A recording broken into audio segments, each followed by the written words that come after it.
जय हिंद। बिहार दरोगा 1275 का जो परीक्षा हुआ था उसी का आज हम लोग प्रथम पाली का क्वेश्चन और डिस्कशन देखेंगे। तो चलिए शुरू करते हैं पहला प्रश्न से। पहला प्रश्न आपका क्या कहता है? पहला प्रश्न आपका कह रहा है, 5वां आसियान भारत व्यापार शिखर सम्मेलन कहाँ आयोजित किया गया था? तो कहाँ आयोजित किया गया था? ये किया गया था कुआलालंपुर, मलेशिया में। ठीक है, इसका आंसर क्या हो जाएगा आपका? डी इसका आंसर हो जाएगा साथियों। और इसका डिस्कशन क्या कहता है? 5वां आसियान भारत व्यापार शिखर सम्मेलन जो हुआ था 6 मार्च 2023 को कुआलालंपुर, मलेशिया में आयोजित किया गया था। इसका थीम क्या था साथियों? इसका थीम था strengthening and moving forward ASEAN India economic relation for strategy business partnership. ठीक है,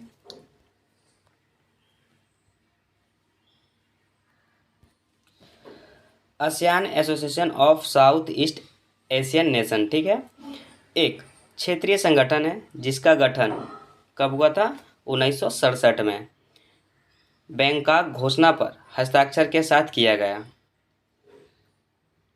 8 अगस्त को आसियान दिवस के रूप में मनाया जाता है। कब? 8 अगस्त को आसियान दिवस के रूप में मनाया जाता है। आसियान का सचिवालय जकार्ता, इंडोनेशिया में। कहाँ है? जकार्ता, इंडोनेशिया में है। तथा आदर्श वाक्य वन विजन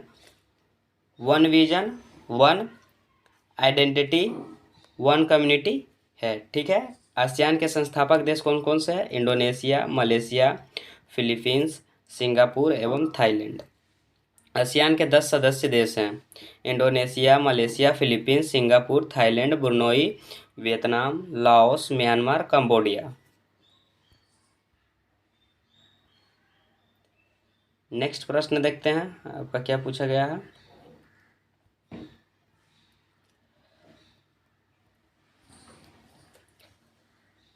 राज्य विधान की यानी राज्य विधानसभा की अधिकतम संख्या निर्धारित की गई है तो कितना? तो ये किया गया है 500। कितना? 500। ऑप्शन नंबर डी आपका सही उत्तर हो जाएगा। राज्य विधानसभा की अधिकतम संख्या 500 निर्धारित की गई है। संविधान के अनुच्छेद 170 के अनुसार किसी राज्य की विधानसभा के सदस्यों की अधिकतम संख्या 500 और न्यूनतम संख्या 60 हो सकती है। अधिकतम कितना बोल रहा? 500 और न्यूनतम 60 हो सकती है। आगे देखते हैं अनुच्छेद 371 विभिन्न खंडों के कुछ राज्यों को विशेष प्रावधान प्राप्त हैं जिसके तहत विधानसभा सदस्यों की न्यूनतम संख्या 60 से कम भी है। ठीक है, कम भी है।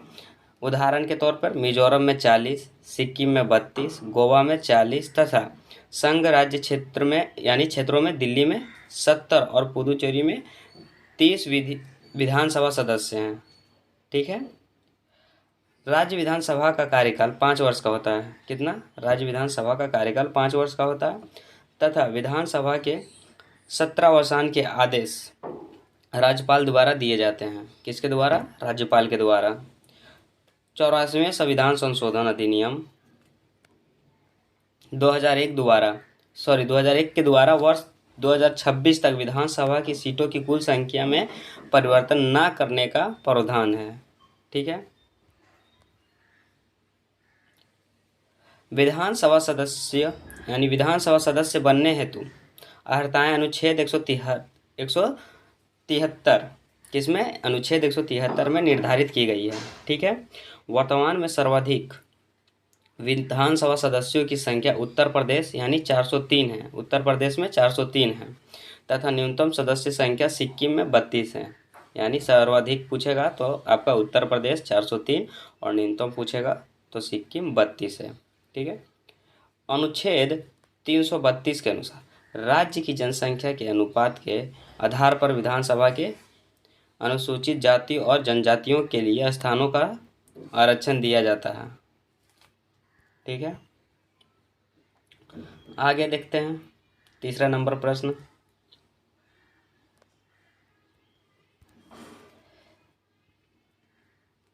केंद्रीय मंत्रिपरिषद सामूहिक रूप से उत्तरदायी होते हैं तो किसके उत्तरदायी होते हैं? ये होते हैं लोकसभा के प्रति उत्तरदायी। ऑप्शन नंबर बी आपका सही उत्तर हो जाएगा। केंद्रीय मंत्रिमंडल सामूहिक रूप से लोकसभा के प्रति उत्तरदायी होती है। संविधान का अनुच्छेद 75 स्पष्ट रूप से यह प्रावधान करता है कि मंत्रिपरिषद लोकसभा के प्रति सामूहिक रूप से उत्तरदायी होगा।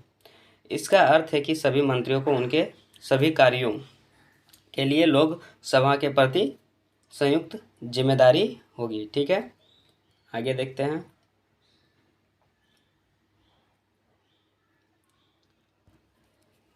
सामूहिक उत्तरदायित्व का सिद्धांत यह भी है कि मंत्रिमंडल के निर्णय सभी केंद्रीय मंत्रियों यानी अन्य मंत्रियों के लिए बाध्यकारी है। अनुच्छेद 75 सब क्लोज 2 अनुच्छेद 75(2) में व्यक्तिगत उत्तरदायित्व का सिद्धांत भी वर्णित है। यह कहता है कि मंत्री राष्ट्रपति के पश्चात पर्याप्त अपने पद पर बने रहेंगे, जिसका अर्थ है कि राष्ट्रपति किसी मंत्री को उस समय भी हटा सकता है जब मंत्रिपरिषद को लोकसभा में विश्वास मत प्राप्त है। हालांकि राष्ट्रपति किसी मंत्री को केवल प्रधानमंत्री की सलाह पर ही हटा सकता है। ठीक है, मंत्रिपरिषद में मंत्रियों की 3 श्रेणियां होती है: कैबिनेट मंत्री, राज्य मंत्री और उप मंत्री। ठीक है, आगे देखते हैं। अनुच्छेद 74 में प्रधानमंत्री के नेतृत्व वाली मंत्रिपरिषद का उपबंध है। यह राष्ट्रपति को उसके कार्य के हेतु यानी कार्य करने हेतु सलाह देती है। मंत्रिमंडल तथा मंत्रिपरिषद दोनों शब्द एक दूसरे के लिए प्रयोग किए जाते हैं, परंतु इनमें एक निश्चित अंतर है। मंत्रिमंडल एक लघु निकाय है जिसमें लगभग 15 से 20 मंत्री होते हैं। यह मंत्रिपरिषद एक भाग है। क्या है? एक भाग है। इसमें केवल कैबिनेट मंत्री शामिल होते हैं। कौन शामिल होते हैं? कैबिनेट मंत्री, केवल कैबिनेट मंत्री। इसकी संख्या को 1978 के 44वें संविधान संशोधन द्वारा अनुच्छेद 352 में शामिल किया गया है।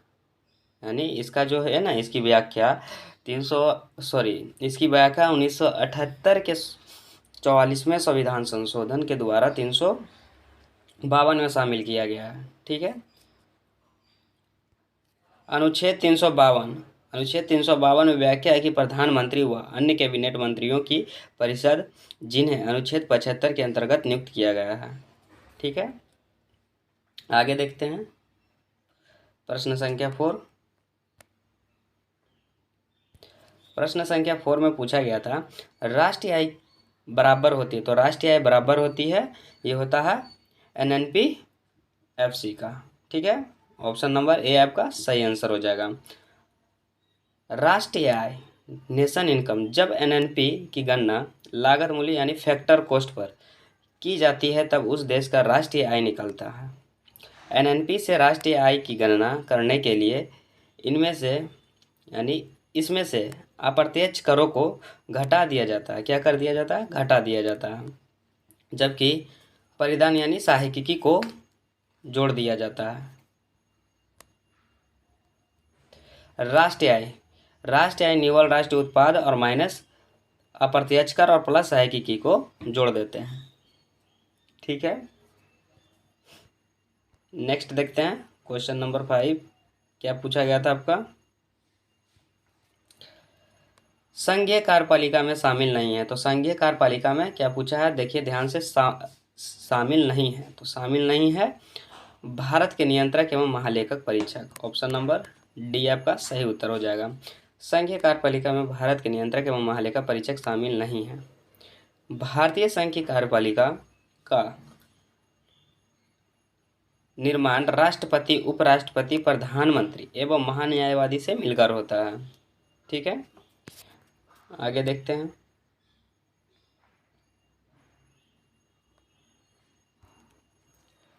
संविधान के भाग 5 के अनुच्छेद 52 से 78 तक संघ की कार्यपालिका का वर्णन है। ठीक है, संविधान के भाग 5 के अनुच्छेद 52 से 78 तक संघ की कार्यपालिका का वर्णन है। संसदीय व्यवस्था में कार्यपालिका अपनी नीतियों एवं कार्यों के लिए विधायिका के प्रति उत्तरदायी होते हैं।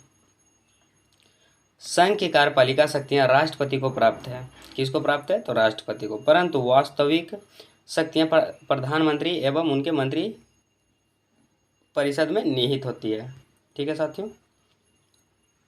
अनुच्छेद 52 के माध्यम से राष्ट्रपति के पदों का प्रदान किया गया है।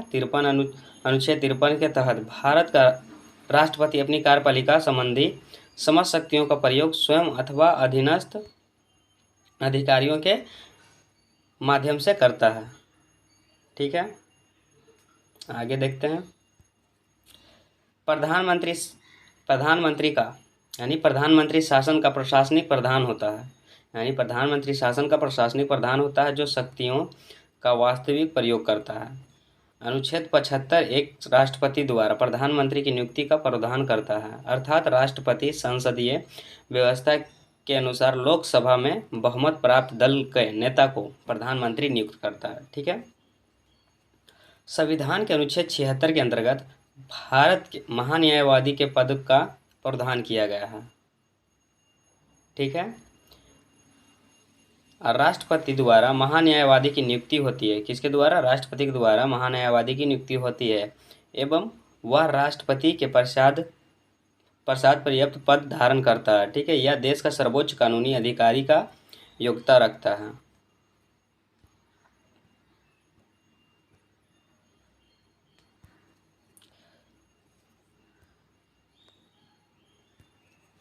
भारत के नियंत्रक एवं महालेखा परीक्षक का उल्लेख संविधान के अनुच्छेद 148 से 151 में किया गया है। किसमें? अनुच्छेद 148 से 151 में किया गया। यह लोक वित्त का संरक्षक एवं लेखा परीक्षक व लेखा विभाग का मुखिया होता है। ठीक है। यह राज्य और केंद्र दोनों स्तरों पर नियंत्रण करता है। ठीक है। नेक्स्ट देखते हैं अगला प्रश्न आपका क्या पूछा गया था। प्रश्न संख्या 6, किस केंद्रीय मंत्रालय ने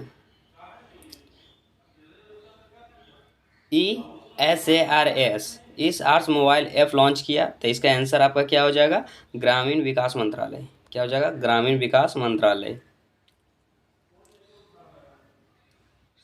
ESARS ऐप को ग्रामीण विकास मंत्रालय ने लॉन्च किया है। इस ऐप को दीनदयाल उपाध्याय अंत्योदय योजना, राष्ट्रीय ग्रामीण आजीविका मिशन, ठीक है, NRLM, ठीक है, के तहत स्वयं सहायता से जुड़ी महिलाओं के बनाए गए उत्पादों की ऑनलाइन बिक्री के लिए किया गया है। ठीक है। नेक्स्ट देखते हैं। हाल ही में पदक जीतने वाले रुद्राक्ष पाटिल का संबंध किस खेल से है? तो इसका आंसर आपका क्या हो जाएगा साथियों? तो इसका आंसर आपका हो जाएगा, एक मिनट, इसका आंसर आपका हो जाएगा निशानेबाजी से। ठीक है। ऑप्शन नंबर सी आपका करेक्ट आंसर हो जाएगा। इसका डिस्कशन भी देख लेते हैं। रुद्राक्ष पाटिल का संबंध निशानेबाजी से। किससे साथियों? निशानेबाजी से।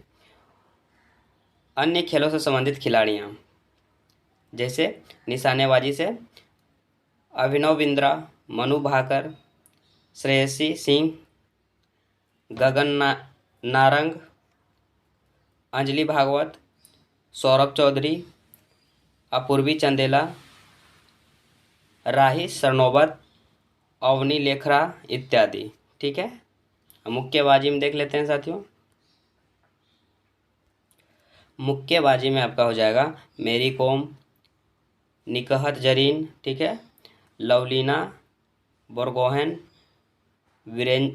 विजेंद्र सिंह, अमित पंघाल, पूजा रानी, सरिता देवी, मोहम्मद अली और इत्यादि। ठीक है। कुश्ती में देख लेते हैं साथियों। कुश्ती में आपका कौन कौन से हैं? विनेश फोगाट, रवि कुमार दहिया, साक्षी मलिक, बजरंग पुनिया, गीता फोगाट, सुनील कुमार, केडी यादव और बबीता कुमारी इत्यादि। तीरंदाजी में देख लेते हैं। तीरंदाजी में कौन कौन है साथियों आपका?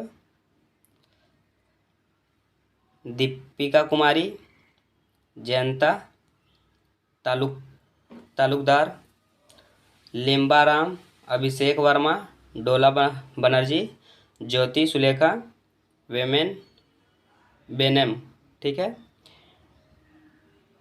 बोम्बाला देवी लेसरम, बोम्बाला देवी लेसरम, ठीक है। तरुणदीप रॉय और प्रवीण जाधव इत्यादि। नेक्स्ट प्रश्न देखते हैं। अगला प्रश्न आपका क्या पूछा गया था?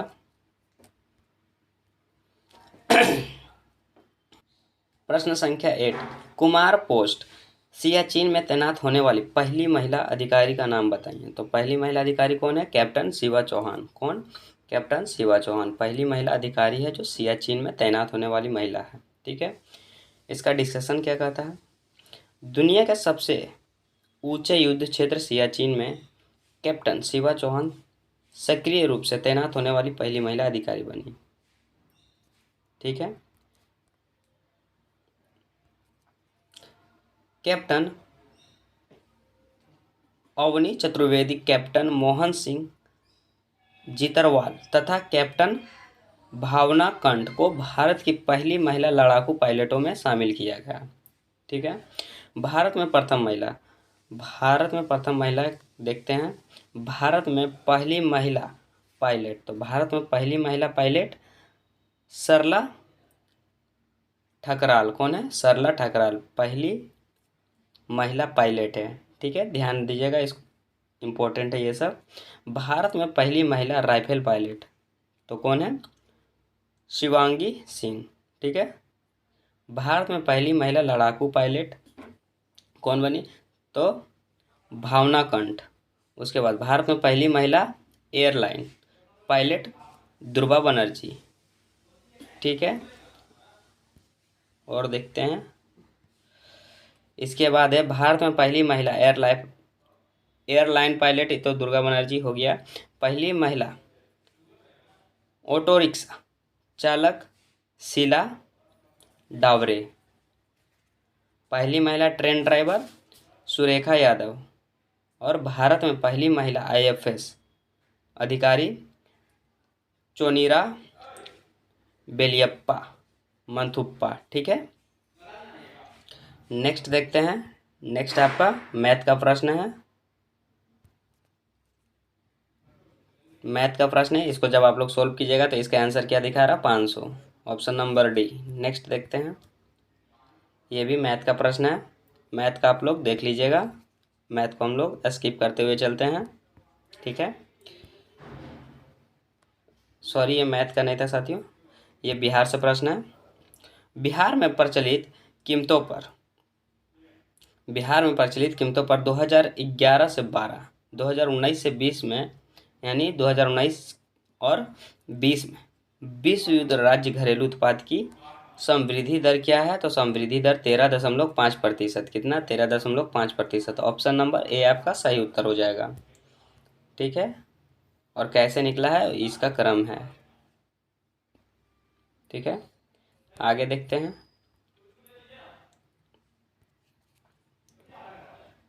कौशाम्बी किस महाजनपद की राजधानी थी? तो कौशाम्बी किस महाजनपद की राजधानी थी?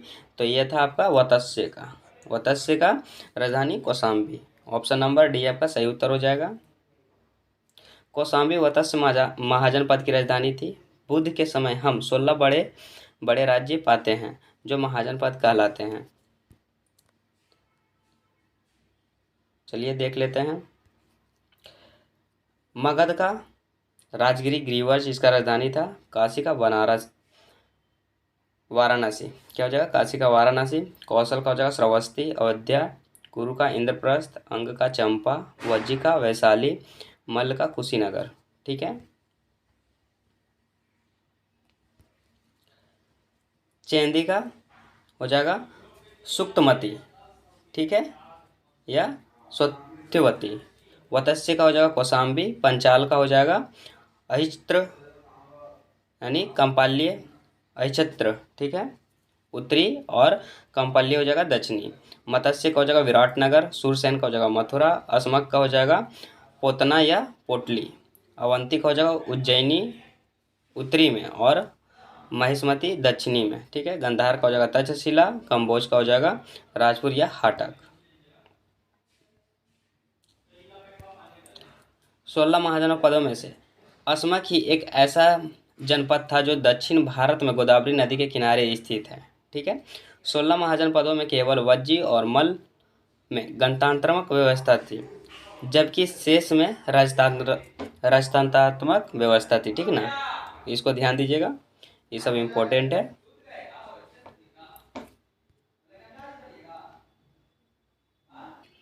वैशाली का लिच्छवी गणराज्य विश्व का प्रथम गणतंत्र माना जाता है, जो कि वज्जी संघ की राजधानी था। इसका गठन जो है ना 500 ईसा पूर्व में हुआ था। कब? इसका गठन जो है 500 ईसा पूर्व में हुआ था। आगे देखते हैं, आगे क्या कहता है आपका। महाजन पदों का उल्लेख बौद्ध ग्रंथ, क्या बोला? महाजन पदों का उल्लेख बौद्ध ग्रंथ अंगुत्तर निकाय में महावस्तु एवं जैन ग्रंथ भागवती सूत्र में मिलता है। ठीक है। महापरिनिर्वाण सूक्त में 6 महानगरों की सूचना मिलती है: चंपा, राजगिरी, श्रीवस्तिक, काशी और कौशाम्बी तथा साकेत। ठीक है। आगे विश्व का सबसे प्राचीन वैभवशाली महानगर पाटलिपुत्रा है। कौन है? पाटलिपुत्रा। अगला प्रश्न देखते हैं, क्या पूछा गया है आपका। अगला प्रश्न आपका पूछा गया है,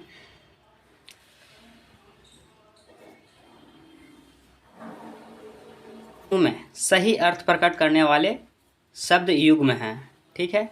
तो 4 ऑप्शन है, तो 4 में कौन सा सही है, यानी सही अर्थ प्रकट करने वाले शब्द युग्म को चुनना है। तो इसका आंसर हो जाएगा सरवान और सरतालाब। ठीक है, ये सही है, सही अर्थ को स्पष्ट कर रहा है। डी आपका सही उत्तर हो जाएगा। आगे देखते हैं,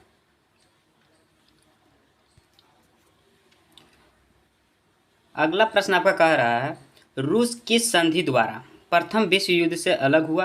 तो किस संधि द्वारा? तो ये हुआ था ब्रेस्ट लिटोवस्क की संधि। ठीक है साथियों, तो इसका आंसर आपका क्या हो जाएगा? डी आपका सही उत्तर हो जाएगा। ब्रेस्ट लिटोवस्क की संधि के द्वारा रूस प्रथम विश्व युद्ध से बाहर हो गया। ब्रेस्ट लिटोवस्क की संधि 3 मार्च 1918 ईस्वी को रूस में नई बोल्शेविक सरकार और जर्मनी या केंद्रीय शक्तियों यानी जर्मनी, ऑस्ट्रिया, हंगरी, ठीक है, ऑस्ट्रिया, हंगरी और ओटोमन साम्राज्य और बुल्गारिया के बीच हस्ताक्षरित एक अलग संधि थी, जिसने प्रथम विश्व युद्ध में रूस की भागीदारी को समाप्त कर दिया था। ठीक है, आगे देखते हैं। 2 महीने की बातचीत के बाद जर्मनी नियंत्रित ब्रेस्ट लिटोवस्क में संधि पर हस्ताक्षर किए। संधि के अनुसार सोवियत रूस ने मित्र राष्ट्रों के प्रति शाही रूस की सभी प्रतिबद्धताओं को पूरा नहीं किया और यूरोप और पश्चिमी एशिया में 11 राष्ट्र स्वतंत्र हो गए। यह संधि रूस के लिए बहुत ही अपमानजनक संधि थी। रूस को अपने विशाल क्षेत्र और लगभग 6.5 करोड़ जनसंख्या से वंचित होना पड़ा। ठीक है, और इस संधि के हो जाने के बाद रूस विश्व युद्ध से अलग हो गया, जिससे बोल्शेविक सरकार को देश की आंतरिक समस्या पर ध्यान देने का समय मिल गया। ठीक है, आगे देखते हैं। आगे आपका नेक्स्ट प्रश्न क्या कहता है,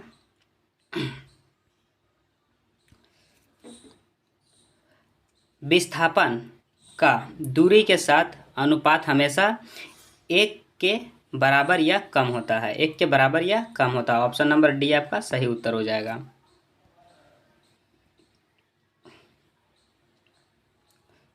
इसका डिस्कशन भी देख लेते हैं। विस्थापन का दूरी के साथ अनुपात हमेशा 1 बराबर या 1 कम होता है।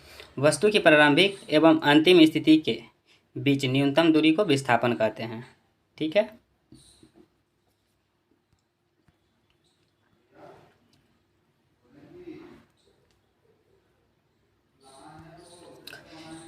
नेक्स्ट आपका क्या पूछा है, द्वार कोशिकाओं में जब जल अंदर जाता है तो वे फूल जाती है और रंध्र का छिद्र डैश हो जाता है, तो क्या हो जाता है? खुल जाता है। ऑप्शन नंबर ए आपका करेक्ट आंसर हो जाएगा।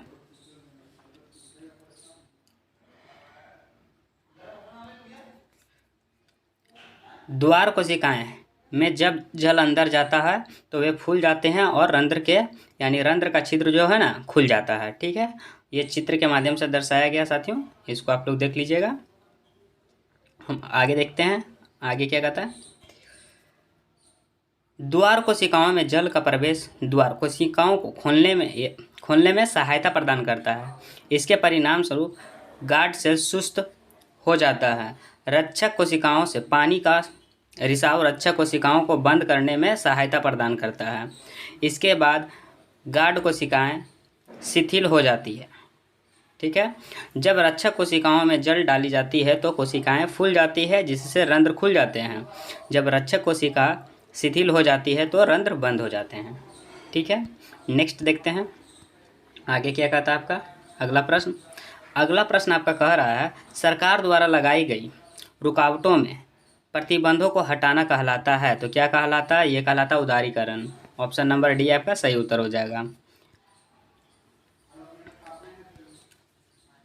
सरकार द्वारा लगाई गई रुकावटों व प्रतिबंधों को हटाना उदारीकरण कहलाता है। व्यापार के उदारीकरण से व्यवसायियों को मुक्त रूप से निर्णय लेने की अनुमति मिली है कि वे क्या आयात या निर्यात करना चाहते हैं।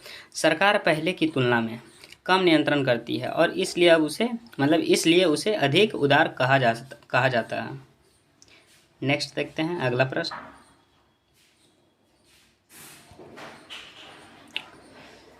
कांगड़ा लघु चित्रकला किस राज्य में बनाई गई है? कांगड़ा लघु चित्रकला किस राज्य में बनाई जाती है? तो ये बनाया जाता है आपका कहाँ पे? तो हिमाचल प्रदेश में। ऑप्शन नंबर डी आपका सही उत्तर हो जाएगा। Sorry, option number B. ठीक है साथियों, हिमाचल प्रदेश। कांगड़ा चित्रकला यानी कांगड़ा चित्रकला कांगड़ा की सचित्र कला है, जिसका नाम कांगड़ा हिमाचल प्रदेश के नाम पर रखा गया है, जो कि एक पूर्व रियासत थी जिसने कला को संरक्षण दिया था। ठीक है, आगे देखते हैं। यह 18वीं शताब्दी के मध्य में बसोहली चित्रकला की शैली के लुप्त होने के साथ प्रचलित हो गया। कांगड़ा चित्रकला के मुख्य केंद्र गुलेर, बसोहली, चंबा, नूरपुर, बिलासपुर और कांगड़ा है। ठीक है, अब सामूहिक रूप से पहाड़ी चित्रकला के रूप में जानी जाती है, जो उस शैली को सम्मानित करती है जिसे 17वीं और 19वीं शताब्दी के बीच राजपूत शासकों द्वारा संरक्षित किया गया था। कांगड़ा के चित्रकारों ने पीले और लाल रंग, नीले रंग जैसे शुद्ध रंगों का उपयोग किया है और ये 200 साल बाद भी अपनी चमक बरकरार रखे हुए हैं। ठीक है, आगे देखते हैं नेक्स्ट।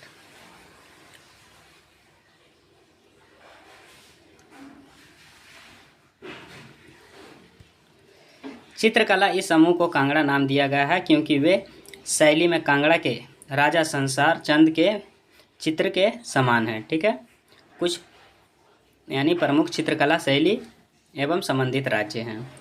तो चलिए इसको भी देख लेते हैं, इम्पोर्टेंट है। एक तरफ राज्य दिया गया, एक तरफ चित्रकला दिया गया है। ठीक है, तो चलिए देखना शुरू करते हैं। बिहार जो हो जाएगा आपका मधुबनी मिथिला। क्या हो जाएगा? मधुबनी और मिथिला चित्रकला, पटना कलम और मंजूषा। उत्तर प्रदेश चौकपूर्णा यानी सोन रखना, ठीक ना, और चिकनकारी। और झारखंड और बिहार, तो झारखंड बिहार में जदो पाटिया। पश्चिम बंगाल में चित्रकला काली घाट और अल्पना। हिमाचल प्रदेश में पहाड़ी, क्या हो जाएगा? पहाड़ी, गुलेर, कांगड़ा। हिमाचल प्रदेश में चित्रकला जो है पहाड़ी, गुलेर, कांगड़ा। ठीक है, मध्य प्रदेश में सुरैती, नौरता, मोरते और तिलंगा। ठीक है, उड़ीसा में पिट्टी चित्र, सौरा। राजस्थान में फंड, मांडना, लघु, मांडना। ठीक है, गुजरात में हो जाएगा पिथौरा और अथिया। ठीक है ना, पिथौरा और अथिया। आगे देखते हैं।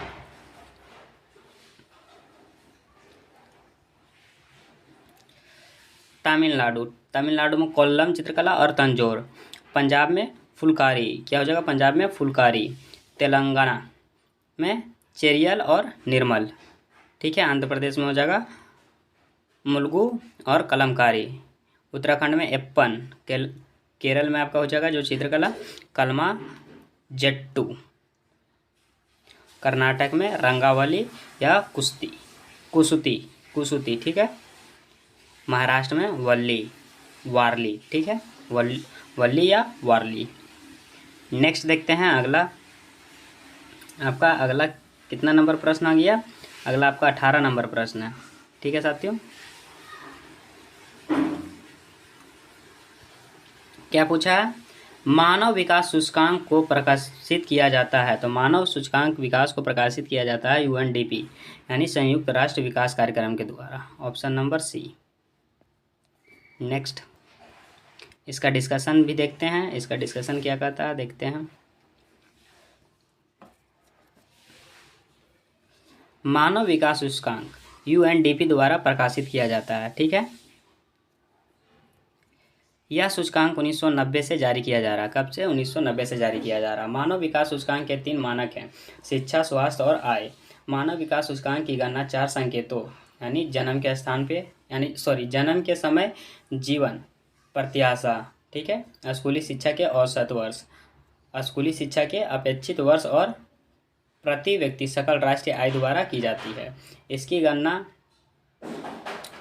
0 और 1 के बीच में की जाती है।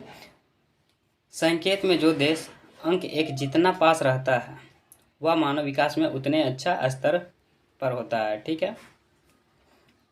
आगे देखते हैं अगला प्रश्न। अगला प्रश्न आपका क्या पूछा गया है? द स्पिरिट ऑफ लॉज नामक रचना का लेखक कौन था? तो कौन था? तो इसका आंसर हो जाएगा मॉन्टेस्क्यू। कौन था? मॉन्टेस्क्यू। ऑप्शन नंबर सी।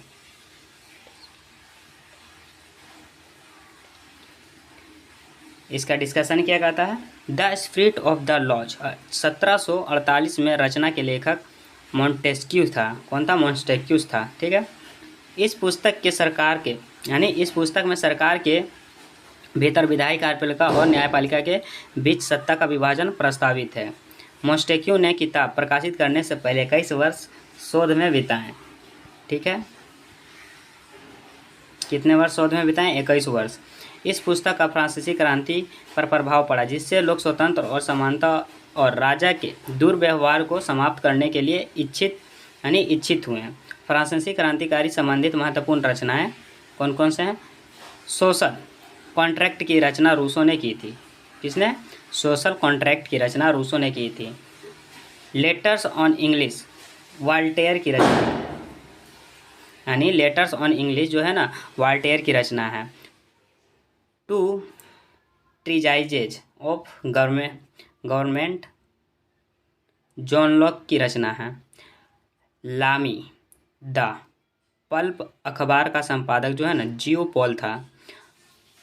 मार्सिले गीत की रचना कवि रॉजेट दी लाइल द्वारा किया गया था, ठीक है। नेक्स्ट देखते हैं। भारत सरकार द्वारा जनजातियों के स्वशासन के विभिन्न अवामों का परीक्षण करने के लिए गठित समिति का नाम बताएं। तो इसका उत्तर क्या हो जाएगा आपका? भूरिया समिति। क्या हो जाएगा? भूरिया समिति। ऑप्शन नंबर ए आपका करेक्ट आंसर हो जाएगा। भारत सरकार द्वारा जनजातियों के स्वशासन के विभिन्न आयामों को परीक्षण करने के लिए भूरिया समिति का गठन किया गया था। जून 1994 में अनुसूचित क्षेत्रों की स्थिति का अध्ययन करने हेतु भूरिया समिति का गठन किया गया था। भूरिया समिति ने 1995 में केंद्र सरकार के समझ अपनी रिपोर्ट प्रस्तुत की, ठीक है। आगे देखते हैं। भूरिया समिति की सिफारिशों को मानते हुए अनुसूचित क्षेत्रों के लिए केंद्रीय कानून को ठीक माना गया। इसका मुख्य उद्देश्य केंद्रीय कानूनों के माध्यम से जनजातीय स्वायत्त क्षेत्रों को विनिर्दिष्ट करना था, ठीक है, जिसका उल्लंघन राज्य ना कर पाए, जिसका जो है ना उल्लंघन राज्य ना कर पाए।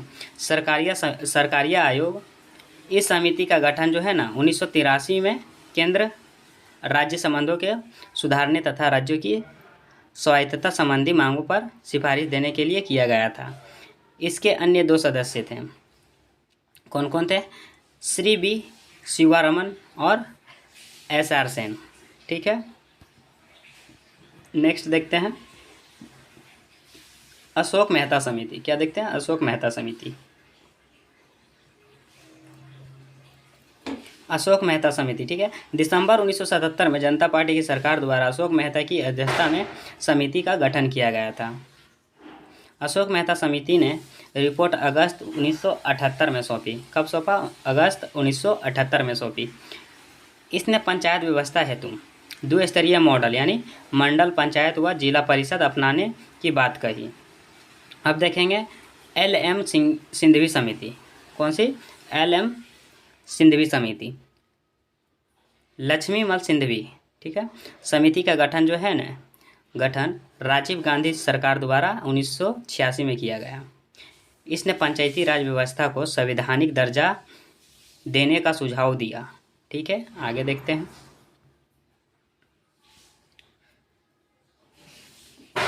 इसने पंचायती राज व्यवस्था को संवैधानिक दर्जा देने हेतु सुझाव दिया। राज्य वित्त आयोग का गठन तथा पंचायतों को करारोपण का अधिकार देने का सुझाव भी दिया। ठीक है, अब नेक्स्ट देखते हैं प्रश्न संख्या 21। आपका क्या कहता? उपभोक्ताओं के जिस अधिकार के तहत वस्तुओं व सेवाओं के विनिर्माता द्वारा पैकिंग पर सूचना दर्शाई जाती है वह है सूचना का अधिकार। क्या? सूचना का अधिकार। ऑप्शन नंबर ए आपका करेक्ट आंसर हो जाएगा। इसका डिस्कशन किया जाता है।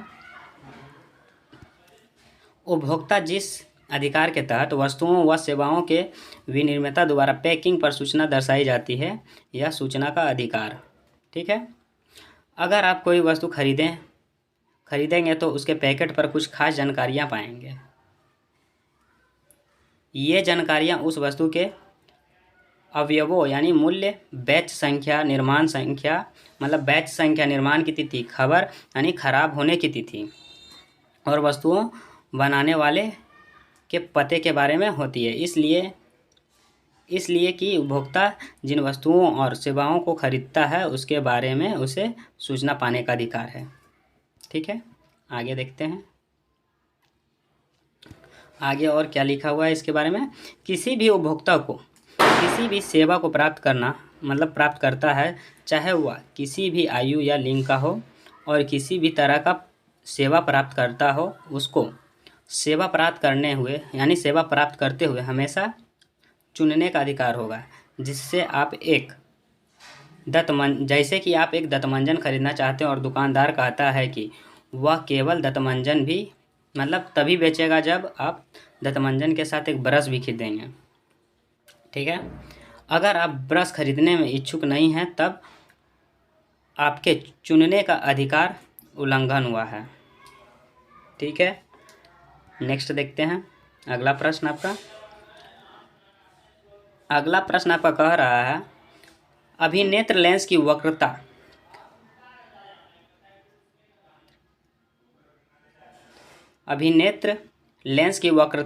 स्थानांतरित की जा सकती है यानी स्थानांतरित की जा सकती है। तो इसका उत्तर क्या हो जाएगा आपका? पश्चाभि पेशियों द्वारा। ठीक है, ऑप्शन नंबर बी। अभिनेत्र लेंस की वक्रता पश्चाभि पेशियों द्वारा वक्रता रूपांतरित की जा सकती है। यहाँ रूपांतरित होगा साथियों, ठीक ना। तो ये आपको चित्र के द्वारा दर्शाया गया है, तो आप लोग इसको देख लीजिएगा। नेक्स्ट देखते हैं आगे इसका डिस्कशन क्या कहता है। पुतली प्रकाश की मात्रा को नियंत्रित करता है। तो कौन सा प्रकाश की मात्रा को नियंत्रित करता है? पुतली। दृष्टिपटल यानी रेटिना वस्तु का प्रतिबिंब हमेशा रेटिना पर बनता है। ठीक है, नेत्र लेंस अपनी फोकस दूरी को कम या ज़्यादा कर सकती है। पश्चाभि पेशियाँ, वस्तु दूर होगा तो फोकस दूरी f अधिक होगा, यानी वस्तु दूर होगा ना तो फोकस दूरी f जो है ना अधिक होगा। वस्तु पास होगा तो लेंस फोकस दूरी को कम कर लेगा। और ये सभी कार्य या पश्चाभि पेशियों द्वारा किया जाता है। ठीक है, आगे देखते हैं। राष्ट्रपति राज्यसभा में डैश सदस्यों को मनोनीत कर सकता है। तो कितना सदस्यों को मनोनीत कर सकता है? तो 12 सदस्यों को मनोनीत कर सकता है। ऑप्शन नंबर डी आपका सही उत्तर हो जाएगा। तो चलिए इसका डिस्कशन भी देख लेते हैं। इसका डिस्कशन क्या कहता है? राष्ट्रपति राज्यसभा में 12 सदस्यों को मनोनीत कर सकता है।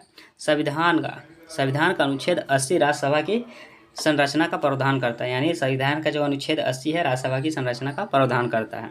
संविधान के अनुच्छेद 80 यानी संविधान के अनुच्छेद 80(3) के तहत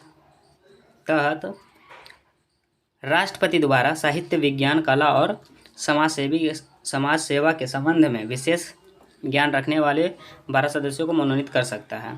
ठीक है। राष्ट्रपति द्वारा राज्यसभा में विभिन्न क्षेत्रों के ख्याति प्राप्त 12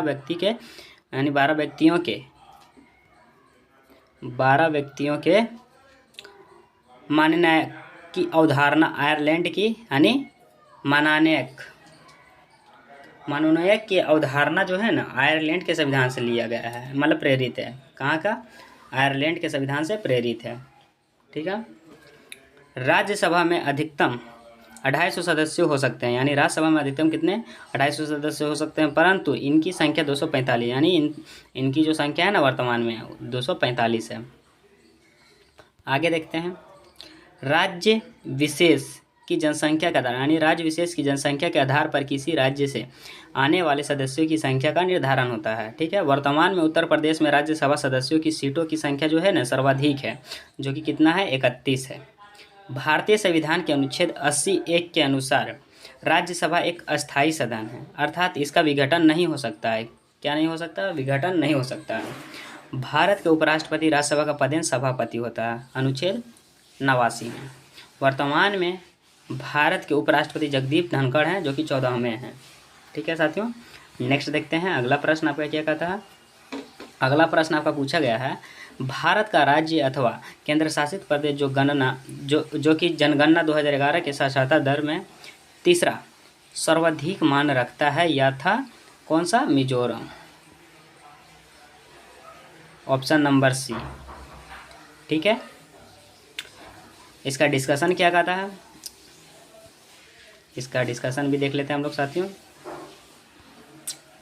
इसका डिस्कशन कर रहा है, भारत का राज्य अथवा केंद्र शासित प्रदेश जो जनगणना 2011 में साक्षरता दर जो में है ना साक्षरता दर में तीसरा सर्वाधिक मान रखता था, या मिजोरम। यानी तीसरा सर्वाधिक मान रखता था जो मिजोरम। सर्वाधिक साक्षरता प्रतिशत वाले राज्य तथा केंद्र शासित प्रदेश 2011 जनगणना के अनुसार केरल 94%, लक्षद्वीप 91%, यानी केरल 94%, फिर लक्षद्वीप 91.8%, मिजोरम 91.3%, गोवा 88.7%, त्रिपुरा 87.2%। ठीक है। और न्यूनतम साक्षरता प्रतिशत वाले राज्यों की जनसंख्या 2011 जनगणना के अनुसार तो बिहार 61.8%, कितना? 61.8%, अरुणाचल प्रदेश 65.4%, राजस्थान 66.1%, झारखंड 66.4%। ठीक है। आंध्र प्रदेश तेलंगाना सहित 67%। नेक्स्ट देखते हैं। अगला प्रश्न आपका क्या कहता है? अगला प्रश्न आपका है मैथ से। तो मैथ का आप लोग देख लीजिएगा, मैथ का आंसर क्या हो जाएगा इसका। जब आप लोग सोल्व कीजिएगा तो इसका आंसर आ जाएगा 50। ठीक है। इसका सॉल्यूशन है। ठीक है। आप लोग देख लीजिएगा, मैथ को स्किप करते हैं। नेक्स्ट कर रहा आपका, निम्नलिखित में से कौन राष्ट्रपति के महाभियोग की प्रक्रिया में भाग नहीं लेता है? ध्यान दीजिएगा, यहाँ भाग नहीं लेता है पूछ रहा। ठीक है। तो इसका आंसर क्या हो जाएगा?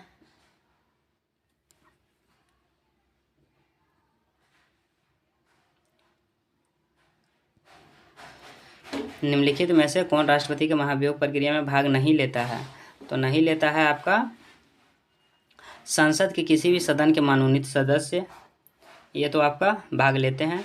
संसद के किसी भी सदन के निर्वाचित सदस्य ये भी भाग लेते हैं। राज्य विधानसभा के निर्वाचित सदस्य ये आपका नहीं होगा साथियों। तीसरा आपका क्या होगा? नहीं होगा। तीसरा आपका जो होगा ना ये आपका गलत हो जाएगा। एक मिनट।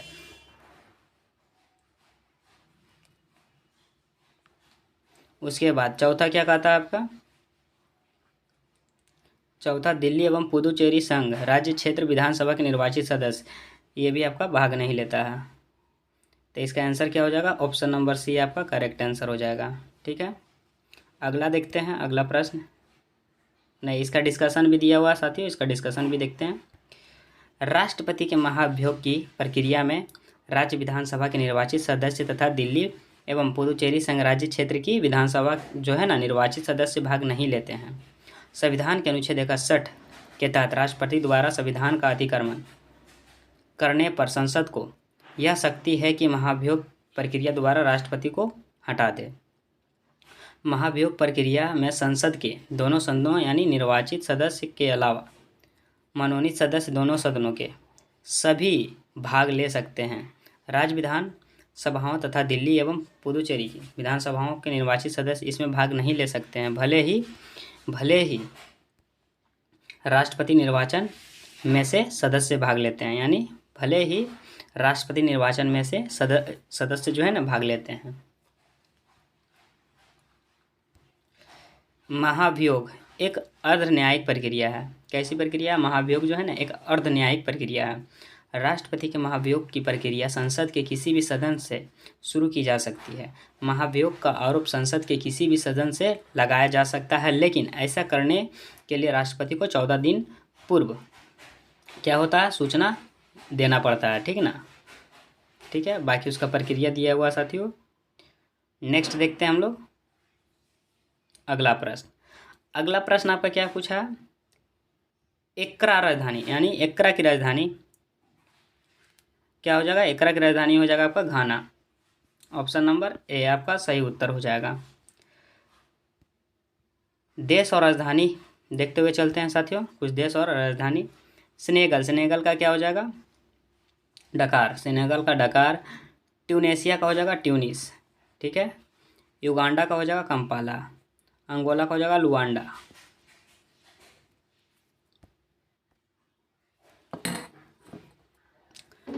अल्जीरिया का हो जाएगा आपका अल्जीरियस। ठीक है, मोजाम्बिक का हो जाएगा मापुतो। ठीक है, मोजाम्बिक का हो जाएगा मापुतो। नामीबिया का हो जाएगा विंडहॉक। नाइजर का हो जाएगा नाइजर का आपका हो जाएगा नियामी। नाइजीरिया का हो जाएगा अबूजा। ठीक है, सेल्सियस का हो जाएगा विक्टोरिया। इथोपिया का हो जाएगा अदिस अबाबा। बोत्सवाना का हो जाएगा गैब्रोन। और माली का हो जाएगा बमाको। और दक्षिणी सूडान का हो जाएगा जूबा। नेक्स्ट देखते हैं आपका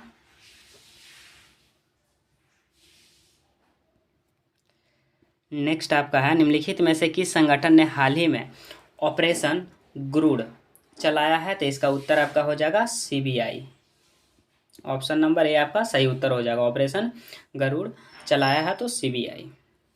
ठीक है, नेक्स्ट आपका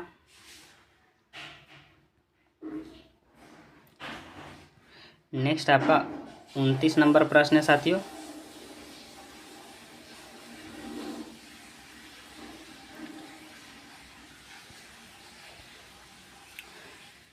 उनतीस नंबर प्रश्न आपका क्या कहता है? एक दूरदर्शी में अभिदृश्य उत्तल लेंस के स्थान पर परवलय दर्पण का उपयोग क्यों लाभकारी है? सबसे अधिक सही उत्तर चुनो। तो सबसे अधिक उत्तर मतलब सबसे सही उत्तर चुनना है। ठीक ना? तो इसका उत्तर क्या हो जाएगा? परवलय दर्पण में उत्तल लेंस की तुलना में रंग संबंधी असमानताएं यानी असामान्यत एवं गोलाकार विचलन नहीं होता है एवं दर्पण उत्तल लेंस के तुलना में हल्का होता है। ठीक है, तो ऑप्शन नंबर सी सबसे सही उत्तर हो जाएगा। ठीक है, नेक्स्ट देखते हैं अगला प्रश्न। अगला प्रश्न आपका क्या कहता है? बलवंत राय मेहता कमेटी संबंधित है। तो बलवंत राय मेहता कमेटी से संबंधित कौन है साथियों? तो इसका उत्तर हो जाएगा आपका पंचायती राज व्यवस्था से। ठीक है, ऑप्शन नंबर ए आपका सही उत्तर हो जाएगा। इसका डिस्कशन क्या कहता है? इसका डिस्कशन कर रहा बलवंत राय मेहता कमेटी, जो कि बलवंत राय मेहता समिति पंचायत राज व्यवस्था से संबंधित है। बलवंत राय मेहता समिति का गठन 1957 में योजना आयोग यानी अब नीति आयोग है, दोबारा सामुदायिक विकास कार्यक्रम और राष्ट्रीय विस्तार सेवा कार्यक्रम के अध्ययन के लिए गठित की गई। वह नवंबर 1957 में समिति ने अपना जो है ना रिपोर्ट सौंपी। इस समिति ने पंचायती राज व्यवस्था की त्रिस्तरीय ढांचा जानने की बात कही।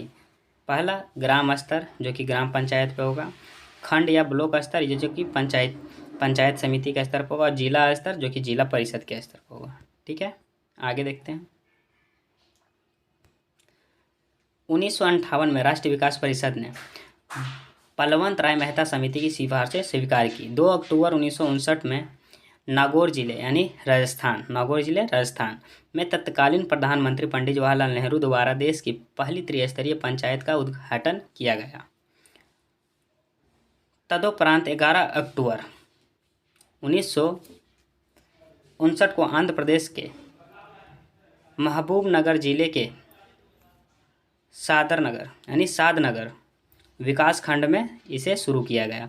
मौलिक अधिकार का संविधान के भाग 3 में अनुच्छेद 12 से 35 तक में उल्लेख है। इसे संयुक्त राष्ट्र अमेरिका के संविधान से लिया गया है। कहाँ से लिया गया? संयुक्त राष्ट्र अमेरिका के संविधान से लिया गया है। संविधान के भाग 3 को भारत का मैग्ना कार्टा की संज्ञा दी जाती है, ठीक ना। आगे देखते हैं। मूल कर्तव्य को सरदार स्वर्ण सिंह समिति के नेतृत्व में गठित समिति के सुझाव पर 42वें संविधान संशोधन 1976 द्वारा भारतीय संविधान के भाग 4 के का और 51 के का के अंतर्गत शामिल किया गया, मतलब जोड़ा गया। प्रारंभ में 10 मूल्य कर्तव्य थे, यानी प्रारंभ में कितना? 10 मूल कर्तव्य थे। बाद में 86 में जो है ना संविधान संशोधन 2002 के द्वारा 11वें मूल कर्तव्य को जोड़ा गया। भारत में मूल कर्तव्यों को भूतपूर्व सोवियत संघ के संविधान से अपनाया गया है। कहाँ के? यानी भारत में मूल कर्तव्य को जो है ना भूतपूर्व सोवियत संघ के संविधान से अपनाया गया है। नीति निर्देशक तत्वों का वर्णन संविधान के भाग 4 में अनुच्छेद 36 से 51 तक में किया गया है। नेक्स्ट देखते हैं आगे। बिहार से प्रश्न है, कोसी नदी बिहार के किस शहर में गंगा नदी से मिलती है? तो इसका आंसर क्या हो जाएगा आपका? कुर्सेला। क्या हो जाएगा? कुर्सेला। इसका डिस्कशन क्या कहता है? डिस्कशन भी देख लेते हैं। कोसी नदी बिहार के कुर्सेला यानी कटिहार शहर के पास गंगा नदी में मिल जाती है। कोसी नदी का उद्गम नेपाल में स्थित गोसाई थान चोटी के पास से हुई है। प्रमुख सहायक नदियाँ इसकी कौन कौन सी है? अरुण कोसी, सुन कोसी, तमुर कोसी, इंद्रवती, लिखू, दूध कोसी, भेट कोसी और तांबा कोसी इत्यादि। ठीक है।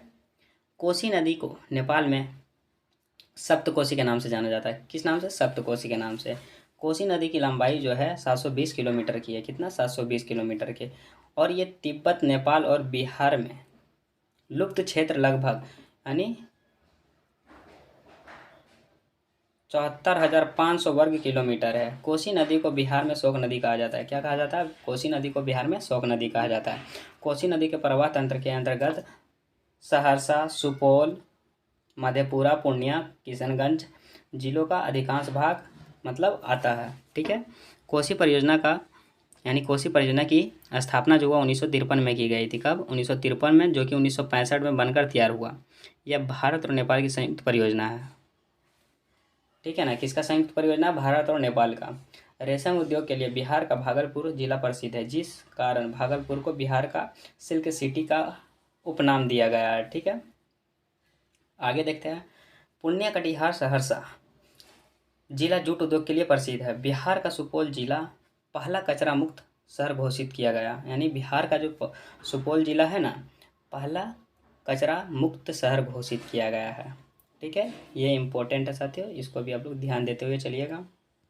नेक्स्ट देखते हैं अगला प्रश्न।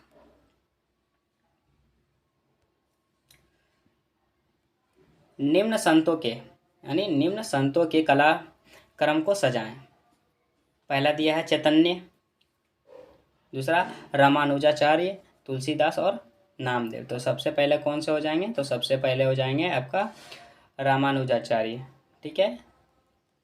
उसके बाद आपका हो जाएगा नामदेव। उसके बाद थर्ड पे आपका कौन हो जाएंगे, तो थर्ड पे आपका हो जाएंगे चैतन्य। उसके बाद चौथा पे हो जाएगा तुलसीदास। ठीक है, तो इसका आंसर कौन सा हो जाएगा, ऑप्शन नंबर ए आपका करेक्ट आंसर हो जाएगा। पहले 2, फिर 4, फिर 1, फिर 3।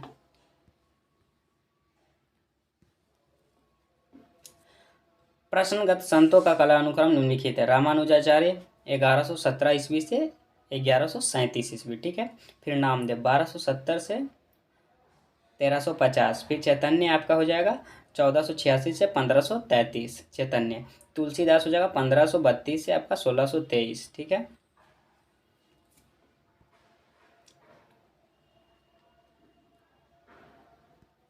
रामानुजाचार्य यानी 1117 से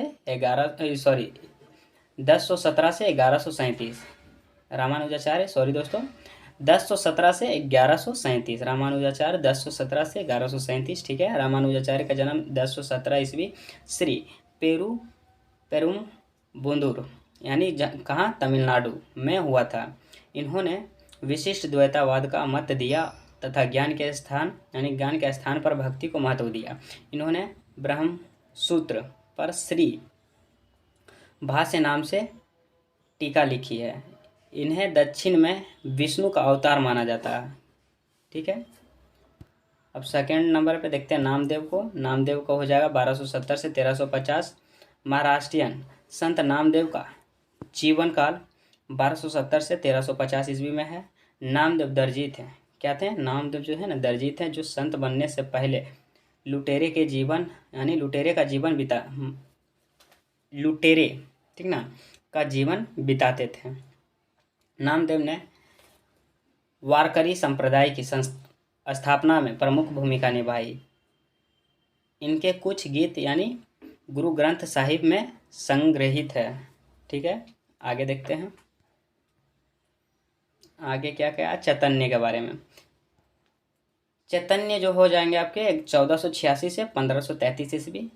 नवद्वीप यानी नदिया जिला पश्चिम बंगाल में जन्मे चैतन्य महाप्रभु का वास्तविक नाम क्या है, तो वास्तविक नाम हमका हो जाएगा विश्वभर था। ठीक है, विश्वभर था। चैतन्य ने संगीत गोष्ठी या ईश्वर नाम के कीर्तन को लोकप्रिय बनाया। इन्होंने बंगाल में गौड़ीय वैष्णव धर्म की स्थापना की। ये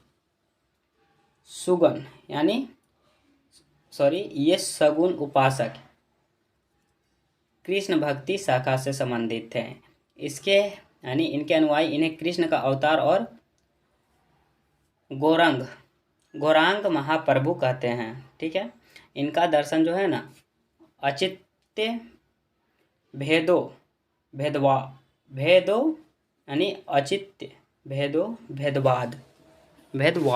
कहलाता है। ठीक है, कृष्णदास कविराज ने बंगाल में चैतन्य चरितामृत की रचना की है। तुलसीदास देखते हैं। तुलसीदास 1532 से आपका 1623 ईस्वी। इनका जन्म उत्तर प्रदेश के बांदा जिले में राजापुर गांव में 1532 में हुआ था। तुलसीदास मुगल शासक जो है ना अकबर एवं मेवाड़ राणा प्रताप के समकालीन थे। इन्होंने राम भक्ति पर जोर दिया था। ठीक है, तुलसीदास द्वारा रचित प्रमुख कृतियाँ निम्नलिखित हैं। पहला रामचरितमानस, फिर विनय पात्रिका, कवितावली और दोहावली और गीतावली, फिर रामलाल नहशू, फिर इसके बाद क्या हो जाएगा, इसके बाद हो जाएगा बर्वे रामायण इत्यादि। इनका जो है ना क्या है, प्रमुख कृतियाँ हैं। आगे देखते हैं अगला प्रश्न आपका क्या पूछा गया है। स्वावलंबन 2.0 किसके द्वारा लॉन्च किया गया है। ये लॉन्च किया गया नौसेना के द्वारा। ऑप्शन नंबर ए आपका करेक्ट आंसर हो जाएगा। नेक्स्ट देखते हैं अगला। और यहाँ और भी कुछ है प्रमुख यानी समय की अभियान योजनाएं हैं, इसको भी देख लेते हैं एक बार। डिजिटल शक्ति 4.0 यानी डिजिटल शक्ति 4.0 4.0। ठीक है, ये राष्ट्रीय महिला आयोग द्वारा। उसके बाद एंटी दस्त अभियान दिल्ली सरकार के द्वारा। ठीक है साथियों। OPS क्लीन अभियान पंजाब पुलिस के द्वारा। अरुणोदय 2.0 असम सरकार के द्वारा। महिर मिशन तो ये हो जाएगा नवीकरणीय ऊर्जा मंत्रालय के द्वारा। युवा 2.0 यानी युवा 2.0 शिक्षा मंत्रालय द्वारा। ठीक है, आगे देखते हैं नेक्स्ट टाइप का अगला प्रश्न। इलेक्ट्रिक स्कूटर VIDA किसके द्वारा लॉन्च किया गया है? तो ये किया गया है हीरो मोटो कार के द्वारा। ठीक है, लॉन्च किया गया। ऑप्शन नंबर ए आपका करेक्ट आंसर हो जाएगा। नेक्स्ट देखते हैं।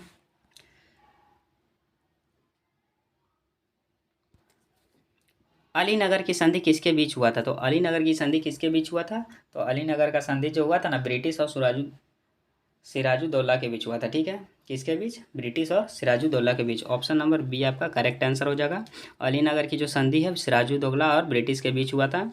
अलीनगर की संधि फरवरी 1757 के फलस्वरूप अंग्रेजों को कलकत्ता की किलेबंदी करने और सिक्के ढालने का अधिकार तथा नवाब सिराजुद्दौला द्वारा युद्ध में हुई क्षतिपूर्ति का वचन दिया गया तथा दोनों पक्षों ने भविष्य में शांति बनाए रखने का वादा किया।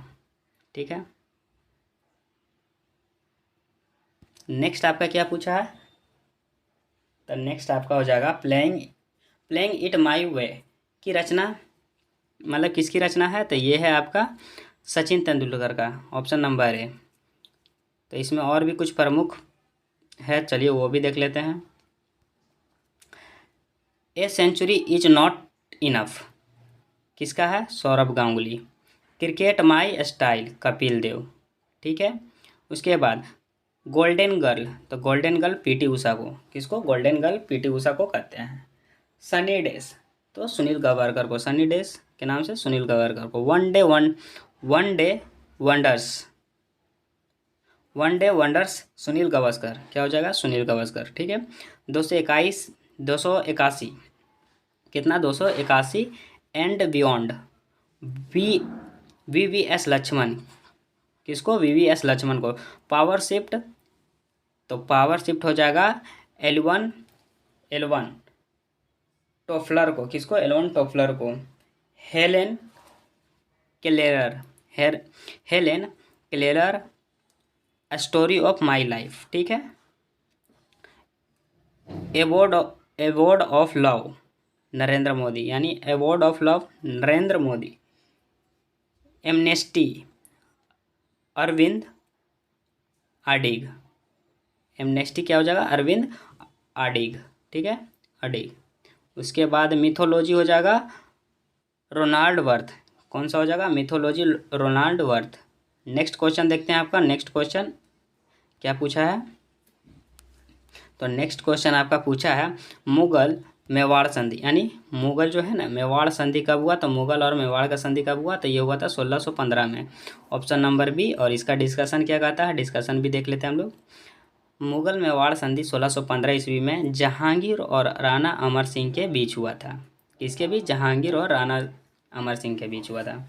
1605 से 1615 के मध्य मुगलों द्वारा मेवाड़ पर निरंतर सैनिक अभियान कराए गए।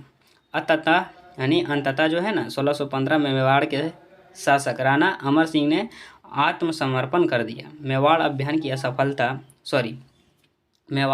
की जो सफलता के बाद खुर्रम को शाह खुर्रम की उपाधि दी गई, यानी मेवाड़ अभियान की सफलता के बाद जो है ना खुर्रम को शाह खुर्रम की उपाधि दिया गया था।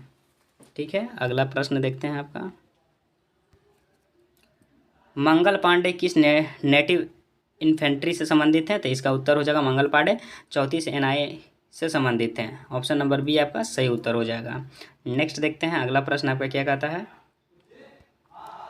अगला प्रश्न कहता है राष्ट्रीय आपातकाल के दौरान अनुच्छेद 19 किस अनुच्छेद के तहत निलंबित किया जा सकता है? तो मतलब किया जाता है। तो इसका उत्तर क्या हो जाएगा? इसका उत्तर हो जाएगा 358 के तहत। ऑप्शन नंबर बी आपका सही उत्तर हो जाएगा। नेक्स्ट प्रश्न देखते हैं। अगला प्रश्न आपका क्या कहता है।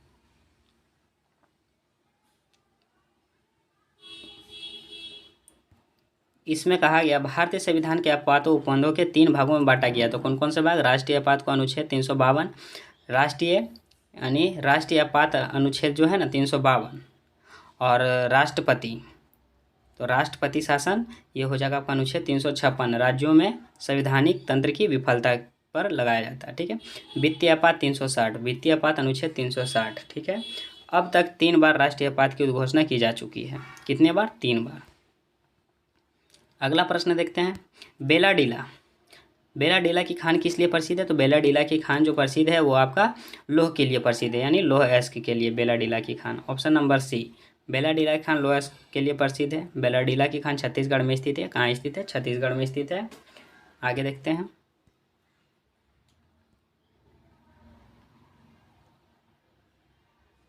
भारत में लौह अयस्क के प्रमुख क्षेत्र देखते हैं। ठीक है, देख लेते हैं एक बार एक नज़रों में। उड़ीसा, यानी उड़ीसा का वो जगह गुरु महिसानी, ठीक है ना, सुलेपत और बादाम पहाड़ी, यानी बादाम पहाड़ी, किरीबुरु, बांसपानी और मतलब ये सब उड़ीसा में लौह अयस्क के लिए प्रमुख क्षेत्र हैं। और सुकिंदा छत्तीसगढ़ में हो जाएगा।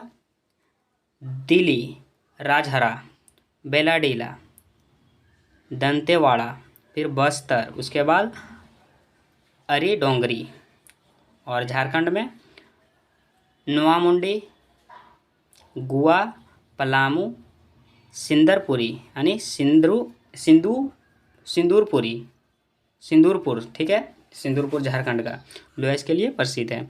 कर्नाटक में हो जाएगा बेल्लारी, शिमोगा, चित्रदुर्ग, कुद्रेमुख, बाबा बुदन और तुमकुर और संदूर, ठीक है ना। महाराष्ट्र में हो जाएगा रत्नगिरी और चंद्रपुर। तमिलनाडु में हो जाएगा नीलगिरी और सेलम। आंध्र प्रदेश में आपका हो जाएगा वारंगल, कुर्नूल, जग्यापेटा, फिर रमलाला, कोटा, वेलोदुर्थी, अनंतपुर और नेल्लोर। क्या हो जाएगा? नेल्लोर। गुजरात में हो जाएगा भावनगर, जूनागढ़ और खंडेश्वर और बड़ोदरा। क्या हो जाएगा? बड़ोदरा। अगला प्रश्न देखते हैं आपका। अगला प्रश्न आपका क्या पूछा है? अगला प्रश्न जो आपका पूछा है,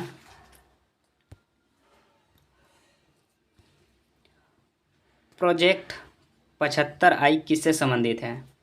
तो इसका उत्तर क्या हो जाएगा आपका? इसका उत्तर हो जाएगा पनडुब्बी से। किससे? तो पनडुब्बी से। ऑप्शन नंबर ए आपका करेक्ट आंसर हो जाएगा।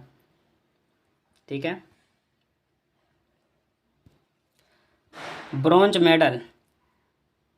मेडल मिश्रण होता है। तो ब्रॉन्ज मेडल में मिश्रण होता है किसका? तो ये होता है कॉपर और सिलिकॉन का। ऑप्शन नंबर ए आपका करेक्ट आंसर हो जाएगा। ठीक है साथियों, नेक्स्ट देखते हैं अगला प्रश्न। अगला प्रश्न आपका क्या कहता है?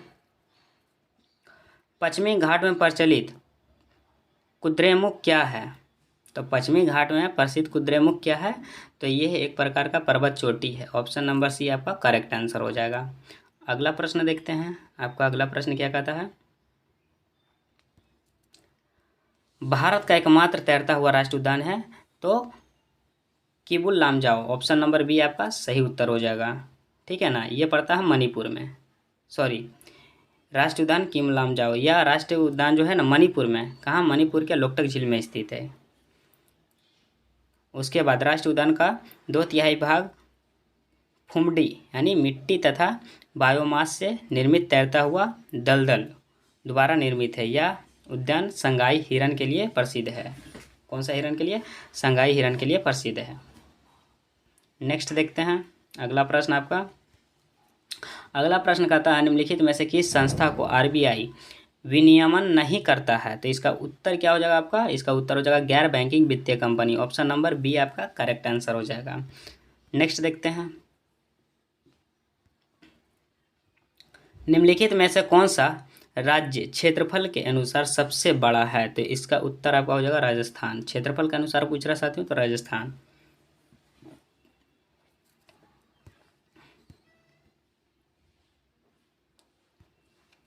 क्षेत्रफल के अनुसार बड़े राज्य देख लेते हैं। राजस्थान हो जाएगा, उसके बाद मध्य प्रदेश, महाराष्ट्र, उसके बाद उत्तर प्रदेश, फिर गुजरात। ठीक है, और इसका वर्ग किलोमीटर दिया हुआ है तो आप लोग देख लीजिएगा। और क्षेत्रफल के अनुसार छोटे राज्य वाला देख लेते हैं। सबसे पहले गोवा, सिक्किम, त्रिपुरा, उसके बाद नागालैंड, मिजोरम, क्षेत्रफल के अनुसार केंद्र शासित प्रदेश का क्रम, यानी क्षेत्रफल के अनुसार, 1 मिनट साथियों,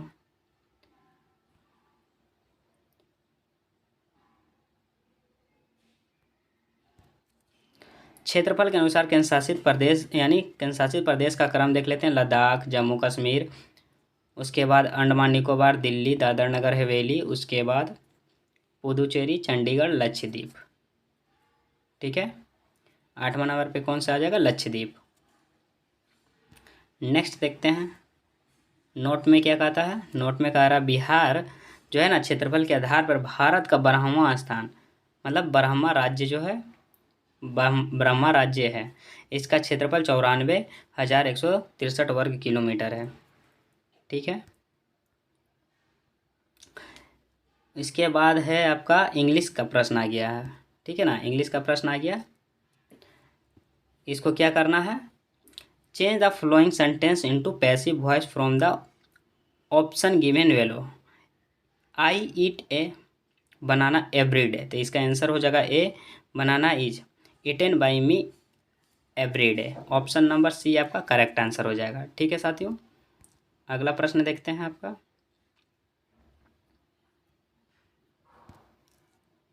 निम्नलिखित तत्वों में से सबसे कम विद्युत ऋणात्मकता है तो किसका? तो इसका आंसर क्या हो जाएगा आपका?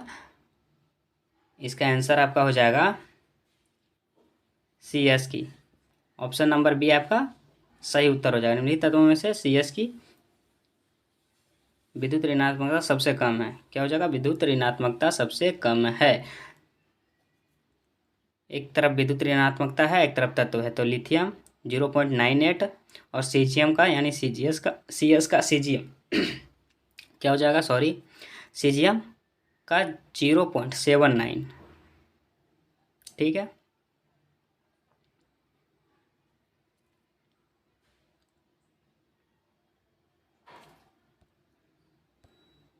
बाद क्लोरीन का हो जाएगा 3.16, उसके बाद नाइट्रोजन का हो जाएगा 3.04। इसके बाद क्या पूछा है आपसे? इसके बाद जो पूछा है, एक सामान्य वृत्तीय गति में निम्न राशियां स्थिर होती है, तो इसका उत्तर हो जाएगा चाल। ऑप्शन नंबर ए आपका सही उत्तर हो जाएगा। अगला प्रश्न देखते हैं। अगला प्रश्न आपका क्या कहता है? इसको हम टेलीग्राम पे अपलोड कर देंगे PDF, वहाँ से भी आप लोग पढ़ सकते हैं साथियों। ठीक है, नेक्स्ट जो आपका पूछा गया है वो आपका पूछा गया है, 1 मिनट वेट कीजिएगा थोड़ा। नेक्स्ट आपका क्या पूछा गया? निम्नलिखित निवारक यानी निवारक निरोध अधिनियम को कालानुक्रम में व्यवस्थित करें। सबसे पहला राष्ट्रीय सुरक्षा अधिनियम है, उसके बाद आंतरिक सुरक्षा व्यवस्था अधिनियम है, उसके बाद तीसरा पे है स्वापक औषधि और मना प्रभावी पदार्थ, यानी अवैध व्यापार निर्वहन अधिनियम, विदेशी मुद्रा के संरक्षण और तस्करी गतिविधियों के रोकथाम अधिनियम। तो सबसे पहले कौन सा हो जाएगा आपका? सबसे पहले हो जाएगा आंतरिक सुरक्षा व्यवस्था अधिनियम, उसके बाद हो जाएगा आपका विदेशी मुद्रा का संरक्षण, तीसरा नंबर पे आपका क्या हो जाएगा? राष्ट्रीय सुरक्षा अधिनियम, और चौथा नंबर पे हो जाएगा आपका ये अवैध व्यापार निवारण अधिनियम। ठीक है, तो इसका ऑप्शन अनुसार ऑप्शन नंबर ए आपका करेक्ट आंसर हो जाएगा। अगला प्रश्न देखते हैं। अगला प्रश्न आपका क्या कहता है? निम्नलिखित में से कौन अमिश्रणीय द्रव्यों को अलग करने की एक विधि है? तो इसका उत्तर क्या हो जाएगा? इसका उत्तर हो जाएगा आपका साथियों, इसका उत्तर हो जाएगा प्रभावी आसवन। क्या हो जाएगा? प्रभावी आसवन। आप लोग भी टिक कर लीजिएगा। इसका डिस्कशन देख लेते हैं हम लोग। प्रभावी आसवन, अमिश्रणीय द्रव्यों को अलग करने की एक विधि यानी प्रभाजी आसवन है। ठीक है, प्रभाजी आसवन विधि के द्वारा उन मिश्रित द्रव्यों का पृथक्करण किया जाता है जिसके कथनांकों में बहुत कम अंतर होता है। ठीक है, दूसरे शब्दों में द्रव्यों के कथनांक एक दूसरे के समीप होते हैं। भूगर्भ से निकाले गए खनिज तेल या अशुद्ध पेट्रोल, डीजल, मिट्टी का तेल आदि इसी विधि द्वारा पृथक किए जाते हैं। जलीय वायु से विभिन्न गैसों से इसी विधि द्वारा पृथक किए जाते हैं। मिश्रण में जल मिलाने पर भारी अवयवों के नीचे तली में बैठने के प्रक्रम को अवसादन कहते हैं। अवसादित मिश्रणों को बिना हिलाए जल को मिट्टी सहित उड़ेलने की प्रक्रिया को निस्तारण कहते हैं। ठीक है, अगला प्रश्न देखते हैं। अगला प्रश्न आपका क्या पूछा गया है? गंगा के निचले मैदान किस फसल के लिए आदर्श परिस्थिति प्रदान करते हैं? तो गंगा के निचले मैदान, तो ये जो करते हैं आपका जूट के लिए, मतलब ये जो आदर्श परिस्थिति प्रदान करते हैं ना जूट के लिए। ऑप्शन नंबर ए आपका करेक्ट आंसर हो जाएगा। गंगा के निचले मैदान जो है जूट के आदर्श परिस्थिति प्रदान करते हैं। गंगा के मैदान को 3 भागों में विभाजित किया गया है। गंगा का ऊपरी मैदान में विस्तार यानी उत्तराखंड एवं पश्चिमी उत्तर प्रदेश में विस्तार है गंगा का ऊपरी मैदान। ठीक है, मध्य गंगा का मैदान में पूर्वी उत्तर प्रदेश यानी पूर्वी उत्तर प्रदेश एवं पश्चिमी बिहार में विस्तारित है। और गंगा का निचला मैदान जो है ना, गंगा का निचला मैदान पूरब बिहार यानी पूर्वी बिहार और पश्चिम बंगाल एवं बांग्लादेश में विस्तार है। आगे देखते हैं। जूट उत्पादन के लिए जलोढ़ मिट्टी 20 से 40 डिग्री सेल्सियस के मध्य तापमान और 70 से 80% सापेक्ष आर्द्रता की आवश्यकता है। इसलिए गंगा के निचला मैदान इसकी खेती के लिए आदर्श परिस्थिति प्रदान करता है। भारत जो है ना जूट का सबसे बड़ा उत्पादक है। इसके बाद बांग्लादेश, चीन का स्थान आता है। भारत में सर्वाधिक जूट का उत्पादन पश्चिम बंगाल में होता है। भारत में जूट उत्पादन में द्वितीय स्थान बिहार का है, यानी भारत में जूट उत्पादन में द्वितीय स्थान जो है ना बिहार का है। दूसरा स्थान बिहार के पूर्णिया, कटिहार, मधेपुरा आदि जिलों में इसकी खेती की जाती है। आगे देखते हैं। आगे क्या कह रहा? निम्नलिखित में से कौन से द्वितीयक समकों के स्रोत हैं? तो इसका उत्तर क्या हो जाएगा? तो इसका उत्तर हो जाएगा आपका सबसे पहले सरकारी रिपोर्ट, इसके बाद हो जाएगा समाचार पत्र, उसके बाद हो जाएगा आपका पुस्तक, उसके बाद हो जाएगा वेबसाइट। ऑप्शन नंबर जो है आपका डी सही उत्तर हो जाएगा। क्या हो जाएगा? डी। नेक्स्ट देखते हैं अगला प्रश्न।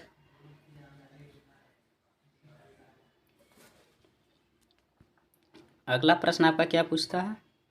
अगला प्रश्न जो आपका पूछा गया है, प्राचीन मगध राज्य की प्रथम राजधानी कौन सा शहर था? तो इसका उत्तर क्या हो जाएगा आपका? राजगीर। ऑप्शन नंबर सी आपका सही उत्तर हो जाएगा। प्राचीन मगध राज्य की प्रथम राजधानी राजगीर शहर था। मगध के सबसे प्राचीन वंश के संस्थापक बृहदत्त था। इसकी राजधानी जो है ना राजगीर यानी गिरिवंश था।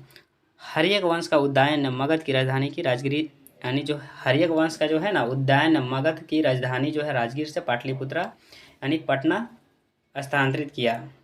शिशुनाग ने मगध की राजधानी पाटलिपुत्रा से हटाकर वैशाली में स्थापित किया। ठीक है, शिशुनाग का उत्तराधिकारी कालाशोक पुनः राजधानी को पाटलिपुत्रा ले आया। कौन? कालाशोक।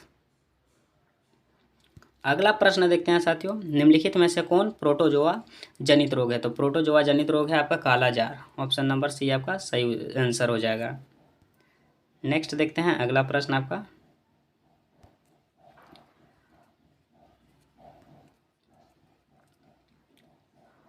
MotoGP भारत रेस 2023 निम्नलिखित में से किस शहर में आयोजित की गई थी? तो किस शहर में आयोजित की गई थी? ये किया गया था आपका ग्रेटर नोएडा में। Option number D. ठीक है, अगला प्रश्न देखते हैं। वायु में ध्वनि तरंगों यानी वायु में जो है ना ध्वनि तरंग विचरण करती है। तो इसका उत्तर हो जाएगा केवल अनुदैर्घ्य तरंगों के रूप में। कैसा? तो केवल अनुदैर्घ्य तरंगों के रूप में। ऑप्शन नंबर डी आपका सही उत्तर हो जाएगा।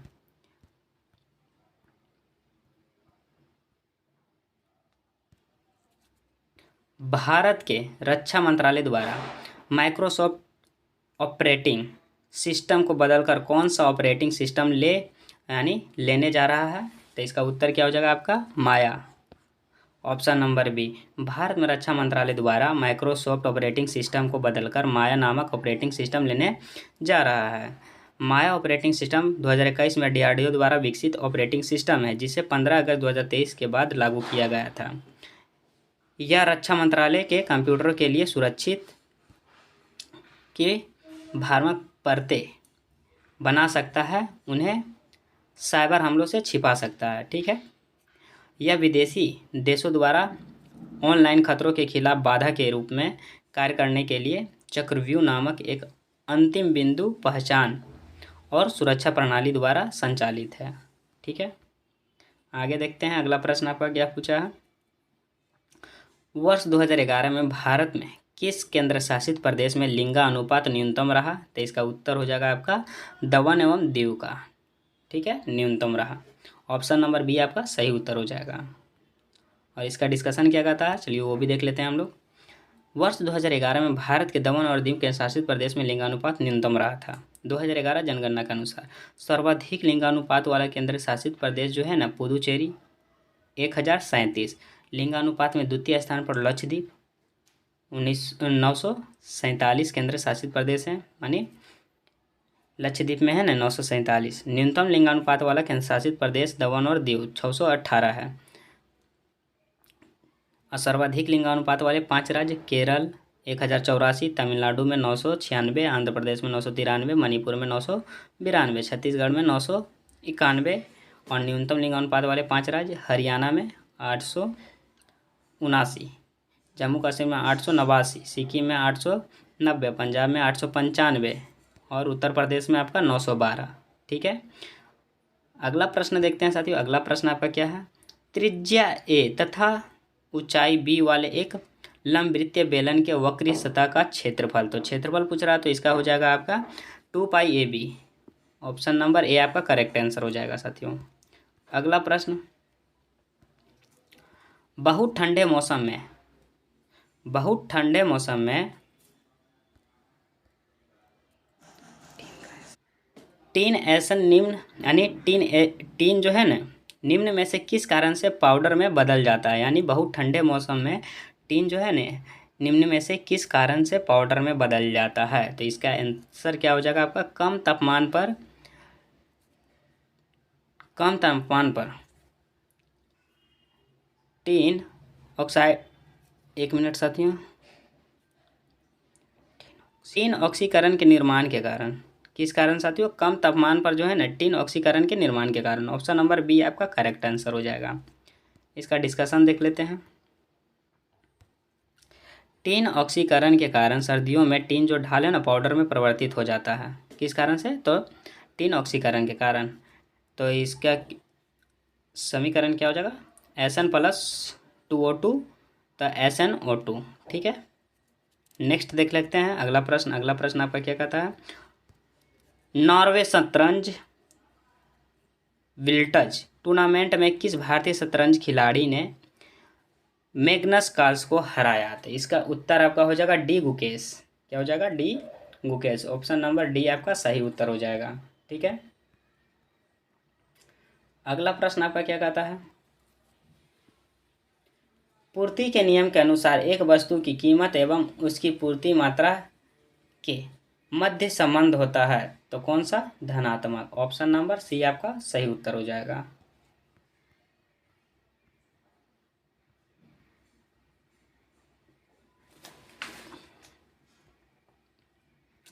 अगला प्रश्न देखते हैं। अगला प्रश्न जो आपका कह रहा है, किसी खेत के क्रमवार नियोजन कार्यक्रम के अनुसार विभिन्न फसलों के उगाने को डैश कहते हैं, तो क्या कहते हैं?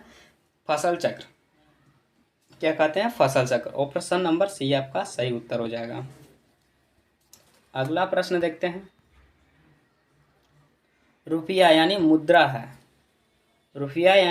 है। ऑप्शन नंबर डी इंडोनेशिया की। रुपया मुद्रा जो है ना इंडोनेशिया की है। तो चलिए विश्व के प्रमुख देशों की राज्य एवं मुद्रा देख लेते हैं कुछ इम्पोर्टेंट। देश भारत, नई दिल्ली इसका राजधानी है और इसकी मुद्रा क्या है? रुपया, अपना प्यारा भारत का। ठीक है।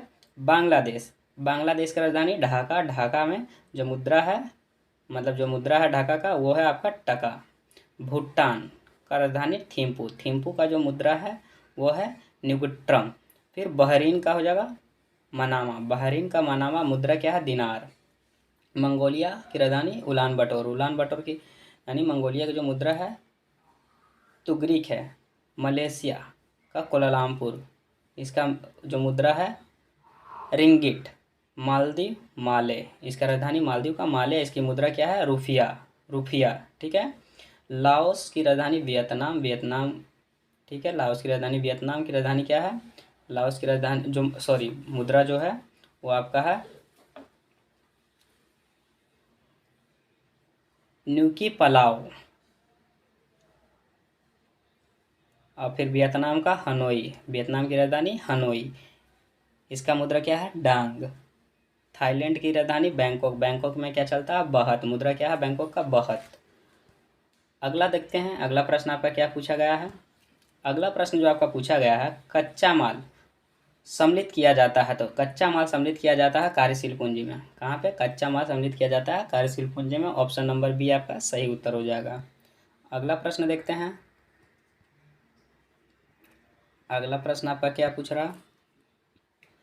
व्यावसायिक बैंकों का मुख्य कार्य है, तो व्यावसायिक बैंकों का मुख्य कार्य है जमा स्वीकार करना और ऋण देना। ऑप्शन नंबर बी आपका सही उत्तर हो जाएगा। आगे देखते हैं, फ्रांस के निम्न में से किन दो नेताओं ने नेशनल असेंबली के गठन की घोषणा की है, तो इसका उत्तर हो जाएगा आपका मिराबियो और आबेसिए। क्या हो जाएगा? मिराबियो और आबेसिए। ऑप्शन नंबर डी आपका सही उत्तर हो जाएगा। अगला प्रश्न देखते हैं, अगला प्रश्न आपका क्या पूछा है, बानों को रखने का साधन, यानी क्या बोला है? बानों को रखने का साधन वाक्यांश के लिए शब्द है, तो इसका उत्तर क्या हो जाएगा आपका? तुनीर। ऑप्शन नंबर सी आपका सही उत्तर हो जाएगा। बानों को रखने का साधन के लिए एक शब्द तुनीर शब्द का प्रयोग किया गया है। ठीक है। नेक्स्ट है आपका इंग्लिश का प्रश्न साथियों। तो इंग्लिश का प्रश्न आ गया है, तो इसका आंसर हम आपको बता देते हैं, आप लोग देख लीजिएगा। इसका आंसर आपका हो जाएगा 7 का आंसर, मतलब 70 का आंसर क्या हो जाएगा? इसमें क्या बोल रहा है? Indirect speech following the option given below देना, मतलब कि चुनना है। तो चलिए इसको भी हम लोग देख ही लेते हैं। He said to me my cousins had drawn this picture, तो इसका उत्तर हो जाएगा he told me that his cousin had drew that picture. ठीक है, ऑप्शन नंबर डी आपका सही उत्तर हो जाएगा। नेक्स्ट देखते हैं अगला प्रश्न। अगला प्रश्न आपका क्या पूछता है, भारत रत्न विजेता भूपेंद्र हाजरिका निम्नलिखित में से यानी निम्नलिखित क्षेत्रों में से किससे संबंधित है, तो किससे संबंधित है? तो इसका आंसर हो जाएगा कला से। ऑप्शन नंबर ए आपका करेक्ट आंसर हो जाएगा। नेक्स्ट देखते हैं अगला प्रश्न। निम्नलिखित में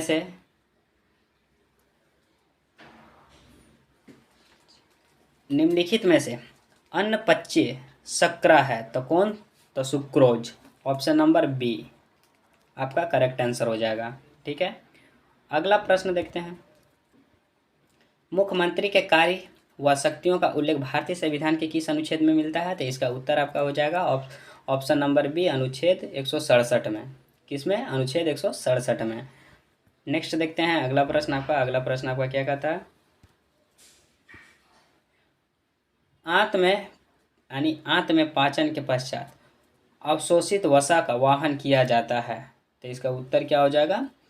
लसिका द्वारा। ऑप्शन नंबर बी आपका करेक्ट आंसर हो जाएगा। ठीक है। फिटकरी फिटकरी फिटकरी जो है ना, गंदे पानी को किस प्रक्रिया द्वारा स्वच्छ करता है, तो ये करता है आपका स्कंदन के द्वारा। Option number C. नेक्स्ट देखते हैं, कॉपर सीलन को यानी कॉपर सीलन को सांद्र यानी H2SO4 के साथ गर्म करने पर क्या मुक्त करता है, तो ये करता है आपका H2SO4 के साथ जो करता है ना, वो मुक्त करता है SO2। ऑप्शन नंबर बी आपका करेक्ट आंसर हो जाएगा। ठीक है। वास्को डी गामा भारत कब आया था, तो वास्को डी गामा भारत आपका आया था 1498 में। कब आया था? 1498 में।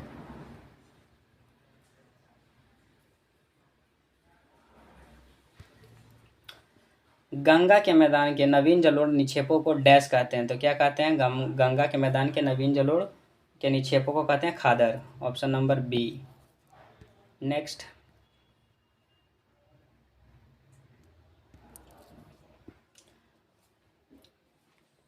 आपका मैथ का प्रश्न है साथियों। तो मैथ का प्रश्न में आप लोग देख लीजिएगा, स्किप करते हैं मैथ का प्रश्न। इसका आंसर क्या हो जाएगा, सी आपका करेक्ट आंसर हो जाएगा।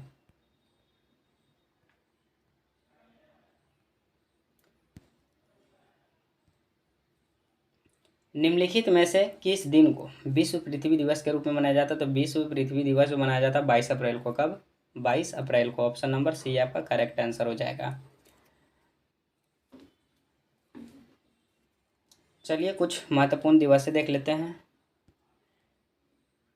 जो कि इम्पोर्टेंट है। ठीक है, 1 मई को तो विश्व मजदूर दिवस मनाया जाता है। फिर 10 जनवरी को जो बनाया जाता है विश्व हिंदी दिवस। क्या बनाया जाता है, विश्व हिंदी दिवस। 12 जनवरी को बनाया जाता है विश्व युवा दिवस। 12 जनवरी को बनाया जाता है विश्व युवा दिवस। 4 जनवरी को बनाया जाता है आपका लुईस ब्रेल दिवस। 9 जनवरी को प्रवासी भारतीय दिवस।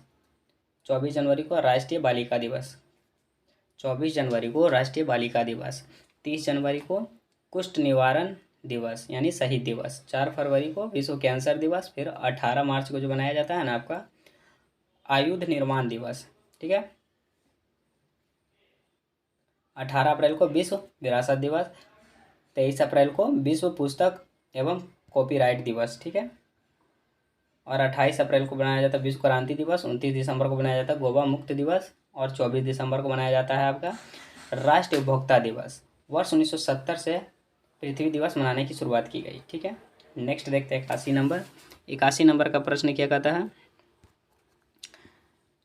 प्रयाग प्रशस्ति का रचनाकार कौन है। तो प्रयाग प्रशस्ति का रचनाकार कौन है, तो हरिसेन है। कौन है, हरिसेन। ऑप्शन नंबर बी आपका करेक्ट आंसर हो जाएगा। अगला प्रश्न देखते हैं। अगला प्रश्न आपका क्या पूछा, बिहार यानी बिहार राज्य का क्षेत्रफल कितना है। तो बिहार राज्य का जो क्षेत्रफल है ना 94,163 kilometre square. Option number C आपका सही उत्तर है, 94,163 किलोमीटर स्क्वायर। ठीक है, बिहार राज्य का कुल क्षेत्रफल 94,163 वर्ग किलोमीटर है, जिसमें ग्रामीण क्षेत्र में 92,358.40 वर्ग किलोमीटर तथा शहरी क्षेत्र में 1,804.60 वर्ग किलोमीटर मतलब 1,804.60 मतलब 1,804.60 वर्ग स्क्वायर है। ठीक है ना, बिहार राज्य का कुल क्षेत्रफल जो है ना 94,163 वर्ग किलोमीटर है, जिसमें कि ग्रामीण क्षेत्र में 92,358.40 वर्ग स्क्वायर तथा शहरी क्षेत्र में 1,804.60 वर्ग है, और अवस्थित भारत के उत्तर पूर्व भाग के मध्य और निम्न गंगा बेसिन में बिहार अवस्थित है। ठीक है, आगे देखते हैं इसमें क्या बोला गया है। इसमें और बोला गया है राज्य का देशांतरीय विस्तार जो है ना 24 डिग्री 20 मिनट 10 सेकेंड से लेकर 27 डिग्री 31 मिनट 15 सेकेंड 29 अक्षांश तक। ठीक है, और राज्य का देशांतरीय विस्तार, ठीक ना, राज्य का देशांतरीय विस्तार जो है 83 डिग्री 19 मिनट 50 सेकेंड से 88 डिग्री 17 मिनट 40 सेकेंड पूर्वी देशांतर तक।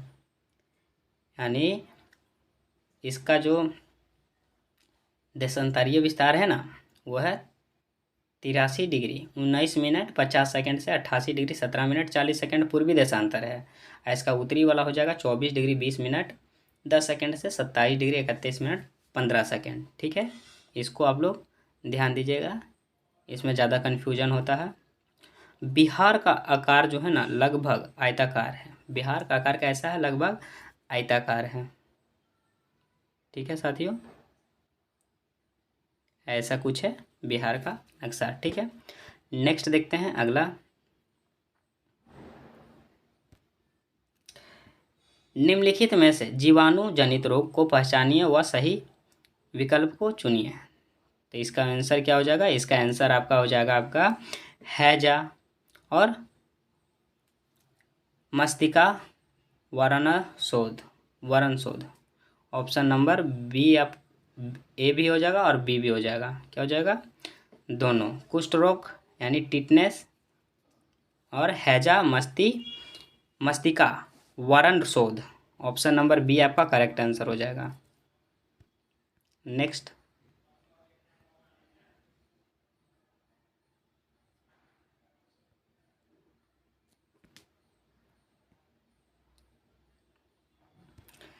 आपका क्या पूछा गया?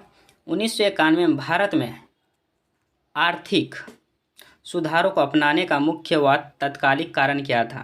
तो इसका जो मुख्य व तत्कालिक कारण था भुगतान संतुलन का संकट। ऑप्शन नंबर सी।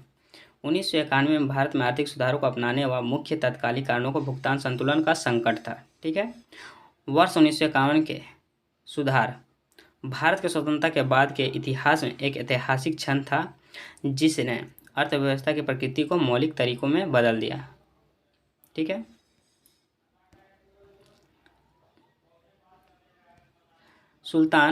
भुगतान संतुलन गंभीर समस्या ने वर्ष 1991 में आर्थिक संकट को जन्म दिया है। इसे निपटने के लिए भारत आर्थिक प्रतिष्ठान ने भारत की व्यापक आर्थिक बैलेंस शीट को सुधारने के लिए एक विकास की गति को बढ़ाने के लिए बहुआयामी सुधार एजेंडा शुरू किया। 1990 के बाद की भारत की आर्थिक रणनीति, इसके तहत आर्थिक व्यवस्था पर हावी होने वाले एक विकास की गति को बाधित करने का गैर जरूरी नियंत्रणकारी और परिमित के विशाल तंत्र को समाप्त कर दिया। ठीक है। इसके तहत राज्य की भूमिका का आर्थिक लेन देन के सूत्रधार के रूप में और वस्तुओं और सेवाओं के प्राथमिक प्रदाता के बजाय एक तटस्थ नियामक के रूप में परिभाषित किया। ठीक है। इसने आयात प्रतिस्थापन के बदले वैश्विक व्यापार प्रणाली के साथ पूरी तरह से एकीकृत होने का नेतृत्व किया। ठीक है। नेक्स्ट देखते हैं अगला प्रश्न। अगला प्रश्न क्या आपका पूछा गया? इमरजेंसी यानी आपातकालीन हार्मोन कहा जाता है। तो आपातकालीन हार्मोन कहा जाता है एड्रिनल को। किसको? एड्रिनल को। ऑप्शन नंबर ए आपका करेक्ट आंसर हो जाएगा। ठीक है। अगला प्रश्न है समुद्र जैव विविधता के लिए भारत का पहला राष्ट्रीय केंद्र जो स्थित है वो आपका है जामनगर में। यानी समुद्र जैव विविधता के लिए भारत का पहला राष्ट्रीय केंद्र जो है जामनगर, ये आपका करेक्ट आंसर हो जाएगा। अगला प्रश्न देखते हैं।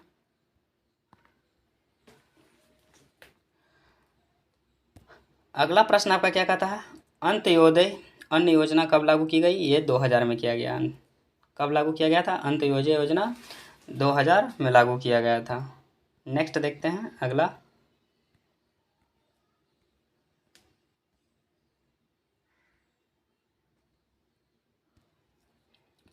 भारतीय संविधान के कौन से भाग को 7वें संविधान संशोधन 1956 के द्वारा हटाया गया? तो इसका उत्तर हो जाएगा भाग 7 को। ऑप्शन नंबर बी आपका करेक्ट आंसर हो जाएगा। ठीक है। और इसका डिस्कशन क्या कहता है? इसका डिस्कशन भी देख लेते हैं हम लोग। संविधान के भाग 7 को 7वें संविधान संशोधन 1956 के द्वारा हटाया गया। राज्य पुनर्गठन आयोग की रिपोर्ट पर लागू करने के लिए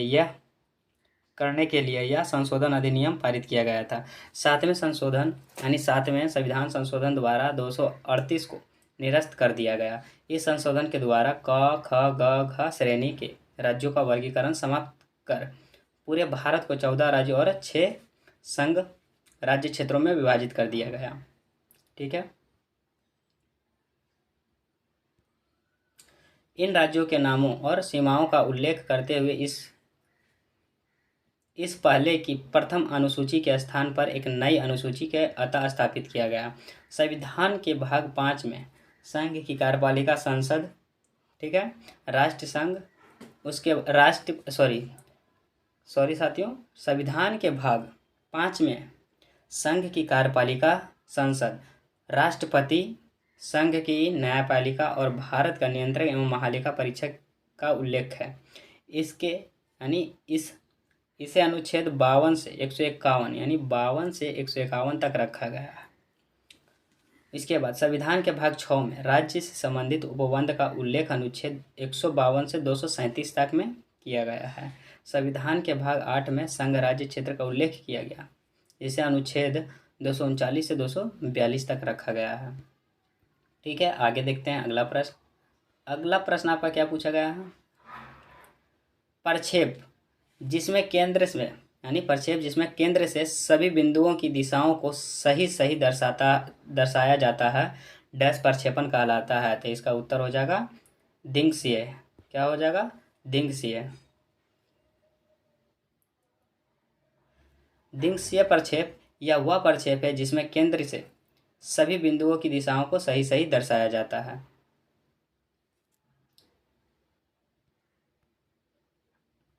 अगला प्रश्न देखते हैं क्या है। अगला प्रश्न संख्या 90 में आपका क्या बोला? कौन सी अंतर्राष्ट्रीय सीमा को पार किए बिना आप भारत से तिब्बत जा सकते हैं? तो इसका उत्तर हो जाएगा भारत म्यांमार सीमा। क्या हो जाएगा? भारत म्यांमार सीमा से। ठीक ना, ऑप्शन नंबर डी आपका सही उत्तर हो जाएगा। अगला प्रश्न देखते हैं। देखिए, चित्र के अनुसार दर्शाया गया है या इसमें दर्शाया गया है कि आप लोग कैसे कैसे जा सकते हैं। ठीक है, भारत और म्यांमार सीमा भारत के पूर्व में स्थित है, जबकि तिब्बत उत्तर दिशा में अवस्थित है। ठीक है ना।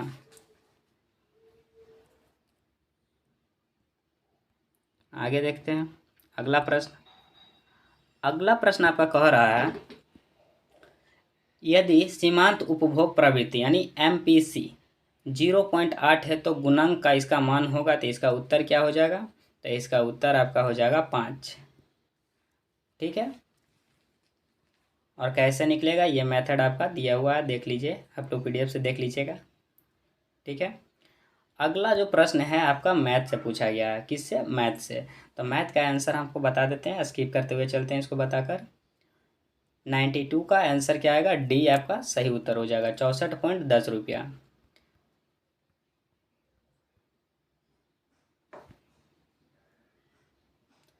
अल हिलाल नामक अखबार की स्थापना किसने की थी? तो अल हिलाल अखबार यानी अल हिलाल नामक अखबार जो इसका आंसर हो जाएगा आपका अब्दुल कलाम आज़ाद ने। किसने? अब्दुल कलाम आज़ाद ने। ऑप्शन नंबर डी आपका सही उत्तर हो जाएगा। अगला प्रश्न देखते हैं। अधिसूचित क्षेत्र सीमित के सदस्य यानी अधिसूचित क्षेत्र समिति के सदस्य जो हैं, इसका उत्तर क्या हो जाएगा? अधिसूचित। अधिसूचित क्षेत्र के क्षेत्र समिति के सदस्य जो हैं सरकार यानी राज्य सरकार द्वारा मनोनीत होते हैं। राज्य सरकार द्वारा मनोनीत होते हैं। ऑप्शन नंबर ए आपका सही उत्तर हो जाएगा। अगला प्रश्न देखते हैं। अगला प्रश्न आपका क्या कहता है? अगला प्रश्न जो आपका कहता है, निम्नलिखित में से कौन बंगाल में अस्थायी बंदोबस्त को प्रस्तावक था, मतलब अस्थायी बंदोबस्त को प्रस्तावक था? तो इसका उत्तर क्या हो जाएगा? Sir John Shore. क्या हो जाएगा? Sir John Shore. Option number A आपका करेक्ट आंसर हो जाएगा। अगला प्रश्न देखते हैं। अगला प्रश्न आपका क्या कहता है? अगला प्रश्न जो आपका पूछा गया है, ध्वनि का वेग सबसे तेज होता है। तो ध्वनि का वेग सबसे तेज होता है आपका स्टील में। किसमें? स्टील में। Option number A. नेक्स्ट,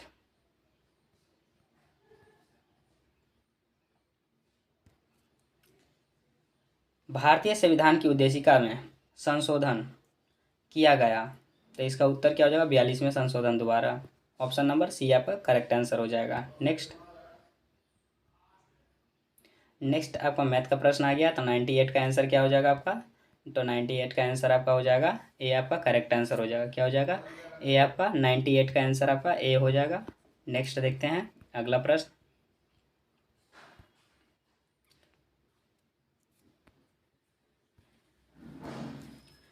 अगला प्रश्न आपका पूछा गया, निम्नलिखित में से किसने 1940 में सर्वप्रथम व्यक्तिगत सत्याग्रह शुरू किया था? तो इसका उत्तर क्या हो जाएगा आपका? इसका उत्तर हो जाएगा विनोबा भावे। किसने? विनोबा भावे ने। और इसका डिस्कशन क्या कहता है? इसका डिस्कशन कर रहा है 1940 सर्वप्रथम व्यक्तिगत सत्याग्रह विनोबा भावे ने शुरू किया था। व्यक्तिगत सत्याग्रह 17 अक्टूबर 1940 को महाराष्ट्र के पवनार आश्रम से शुरू हुआ। जवाहरलाल नेहरू दूसरे सत्याग्रही थे, यानी जवाहरलाल नेहरू दूसरे सत्याग्रही थे तथा बृहदत्त तीसरे सत्याग्रही थे जिन्होंने व्यक्तिगत सत्याग्रह किया था। पहले पे विनोबा भावे, सेकंड पे आ जाएंगे जवाहरलाल नेहरू, तीसरे पे आ जाएंगे कौन? तो तीसरे पे आपके आ जाएंगे बृहदत्त। तीसरे सत्याग्रही थे जो कि व्यक्तिगत सत्याग्रह किया था। व्यक्तिगत सत्याग्रह सन 1940 में महात्मा गांधी द्वारा शुरू किया गया था। यानी व्यक्तिगत सत्याग्रह सन 1940 में महात्मा गांधी द्वारा शुरू किया गया था। इसे इसे ही दिल्ली चलो आंदोलन यानी 1941 के रूप में जाना जाता है। ठीक है। नेक्स्ट और आखिरी प्रश्न हमारा क्या है, निम्नलिखित में से यानी निम्नलिखित जिलों में से कौन सा उत्तर पश्चिम जलोढ़ दोमट मैदानों का भाग नहीं है। ध्यान दीजिएगा, यहाँ भाग नहीं है पूछा है, तो इसका उत्तर क्या हो जाएगा, पूर्णिया। ऑप्शन नंबर ए आपका करेक्ट आंसर हो जाएगा, पूर्णिया। बिहार राज्य का पूर्णिया उत्तरी पश्चिम जलोढ़ यानी दोमट मैदान का भाग नहीं है। पूर्णिया जिला जो है उत्तर पूर्वी जलोढ़ दोमट मैदान का अंतर्गत आता है। ठीक ना। इसी के साथ दोस्तों यह भी आपका समाप्त हो जाता है जो 1275 में पूछा गया था प्रश्न है। ठीक है। और अगर आपको कुछ पूछना हो तो आप कमेंट कीजिएगा, कमेंट का रिप्लाई ज़रूर करते हैं। और इसका पीडीएफ आपको हमारे टेलीग्राम पर मिल जाएगा, जो कि पूरा बुक का पीडीएफ अपलोड है। टेलीग्राम का लिंक वीडियो के डिस्क्रिप्शन में मिल जाएगा। तो चलिए आज का वीडियो यहीं तक रहने देते हैं, मिलते हैं अगले वीडियो में, तब तक के लिए जय हिंद।